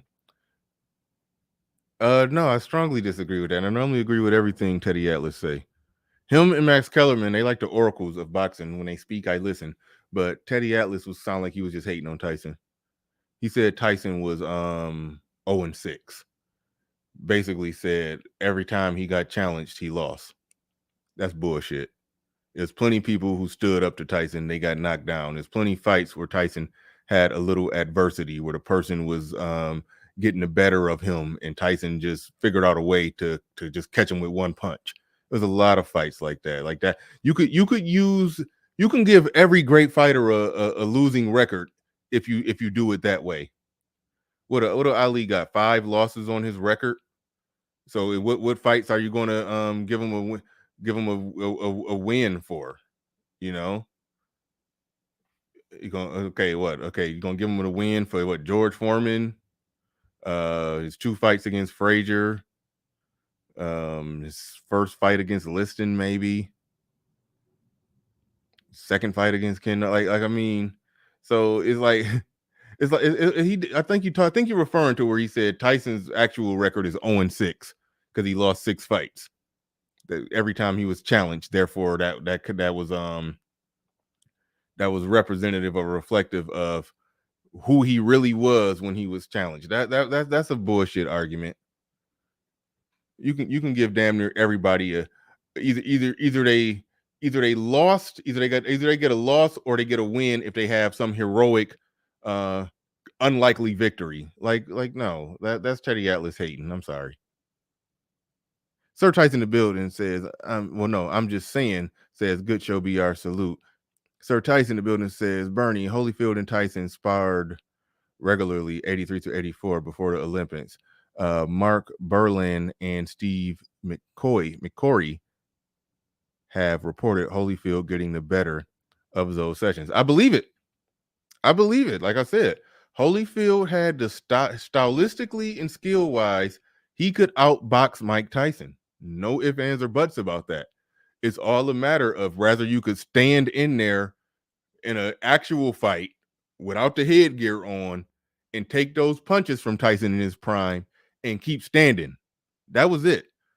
But like so, but Holyfield could outbox Tyson. That's why Tyson, fresh out of prison, without his full knockout power that he had prior to, that's how Holyfield could beat him. Because now you take Mike Tyson power out of the equation, even though he was still powerful. But if you take his power out of his maximum power out of the equation, now it's who can outbox who, and Holyfield could outbox him. You put his power in the equation. Now we got a different discussion. But thank you for the super chat. Appreciate that. Thank you for the super chat. Appreciate that. Admin, add 2 more contributors to the contributor list. At least I think. Hopefully I didn't miss any. He said Tyson Holyfield should have happened in 91, 93 max, but it constantly got delayed. Well, it got delayed. Well, Tyson was locked up in 91. I think he fought one fight in 91. After he lost to Buster Douglas, he fought one more fight, and then he got locked up. Tyson and Holyfield was going to fight had Tyson not got locked up.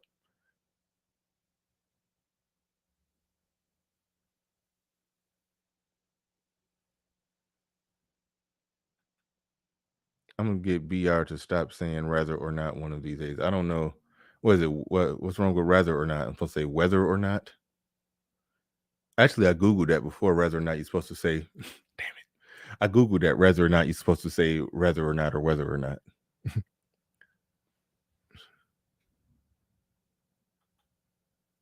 Atlas said that Tyson tried to assault his niece, hence the bad blood. Yeah, Teddy Atlas used to hate on Mike Tyson.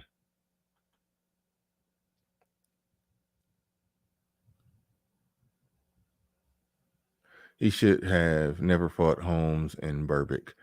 Yeah. And even his 3 losses really wasn't in his prime.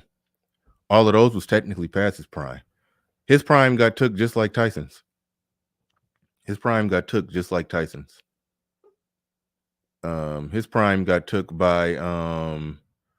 that whole little thing with the war and everything, and Tyson's got took by going to prison. Victor Carter in the building with super chat, super sticker. Shout out to you, appreciate that.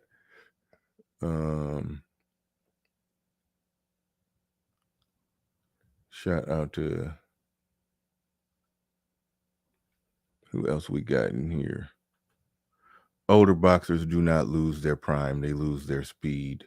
Well, if you lose your speed, you're losing part of you losing your prime.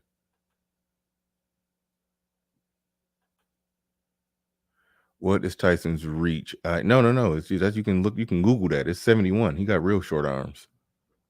In comparison, Ali has 80-inch reach. Holyfield like 78 reach. Lennox Lewis 84 reach. I think Tyson Fury and Deontay Wilder somewhere in that 84, 85 range. Like Tyson had really short arms. And that's kind of a problem in boxing.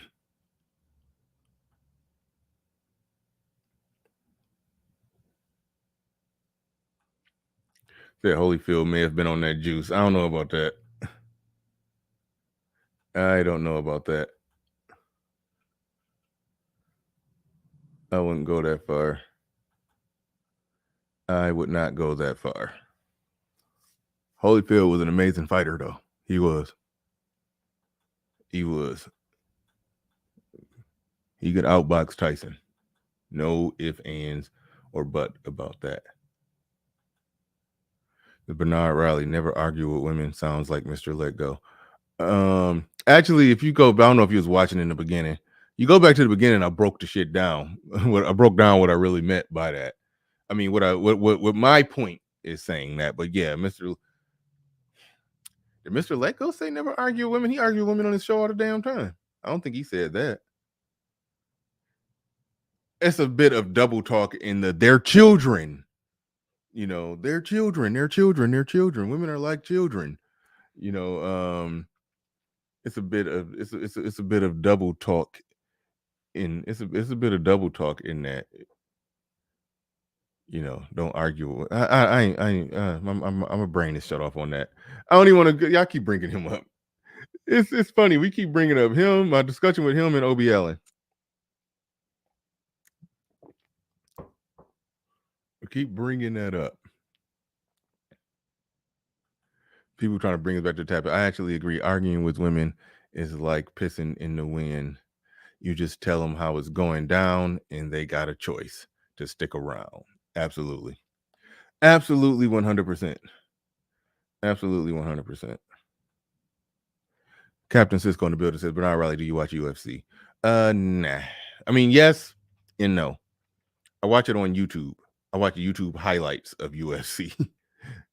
So that's kind of different. He says, I enjoy watching Gervonta Davis, but he takes too many hits lately. He won't last too much longer. I don't be up. I'm really not up on that many. Yeah, see, I'm kind of late on. I don't keep up with shit like you would think. I'm a historian with this shit, but like people nowadays, I don't keep up with all of it. He says Bernard Mayweather. Okay, so I'm sorry. What did I do? He said old boxers never lose their power. That's what I said. I must have skipped a word. I skip words when I'm reading. I'm sorry. But if he was saying they lose their speed, they never lose their power. Okay, that's a good discussion. I disagree. I think their power sticks around, but you lose some of it. They'll lose 10% of it. They lose power. Ain't no ifs, ands, or buts about that. They lose power. But the power is still more useful. The power still has a better shelf. The power has a better shelf life than the speed. But they still start losing it. They still start losing it. I think you could just watch Tyson and see that he was knocking. He had more power, more speed. He said they lose speed, but the speed, power, and impact of those punches looked way more when he was younger as opposed to when he got out, when he was fighting Holyfield. Yeah, so I understand what you're saying though. That's how George Foreman was still able to knock some people out when he came out of retirement. Tyson was able to knock people out. He's still able to knock people out later in his career. Yeah, they still got some power, but it ain't the same. He said, I enjoy watching. Oh, I already read that one.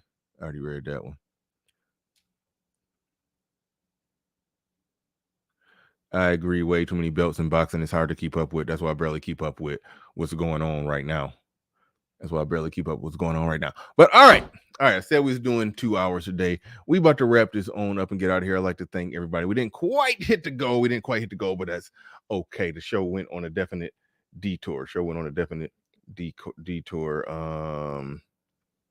So shout out to everybody. But we about to wrap this thing on up. I definitely love shows like this where we go off script and talk about something else.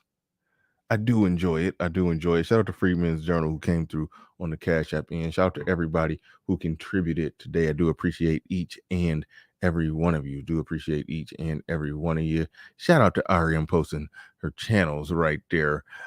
Please subscribe to my little channel that could, which my little channel that could, which see, is this Bernard Mayweather or is this a typo? Little channel that the little channel that could. Okay. That's what I used to call my channel, the little channel that could.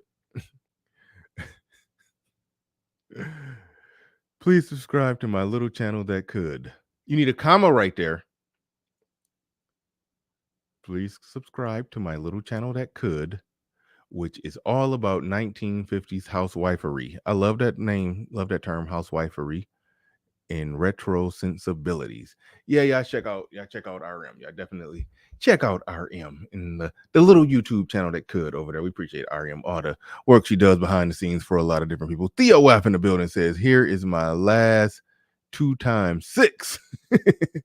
He dropped in right at the end, dropped $12 on it. Greatly appreciate you. Greatly appreciate everybody in the building. No, I'm not a grammar professor. I struggle reading super chats during my show. And so I only ask that y'all be perfect to help me help myself not make a mistake. But I am not a grammar professional. I'm you could type it out perfect and I'm still going to mess it up and skip an important word in the sentence. That's the only reason I ask for perfection out of you all when you super chat or type in any comment. I ask for perfection to take away my excuse for not reading it right. If y'all make any little mistake, I can blame y'all. And then Paul Gang can stop calling me Bernard Mayweather. Oh man. Oh man. But all right, y'all, we getting out of here. Thank you everybody for participating today. I do appreciate each and every one of you. And with that said, we are out of here. Peace. We gone.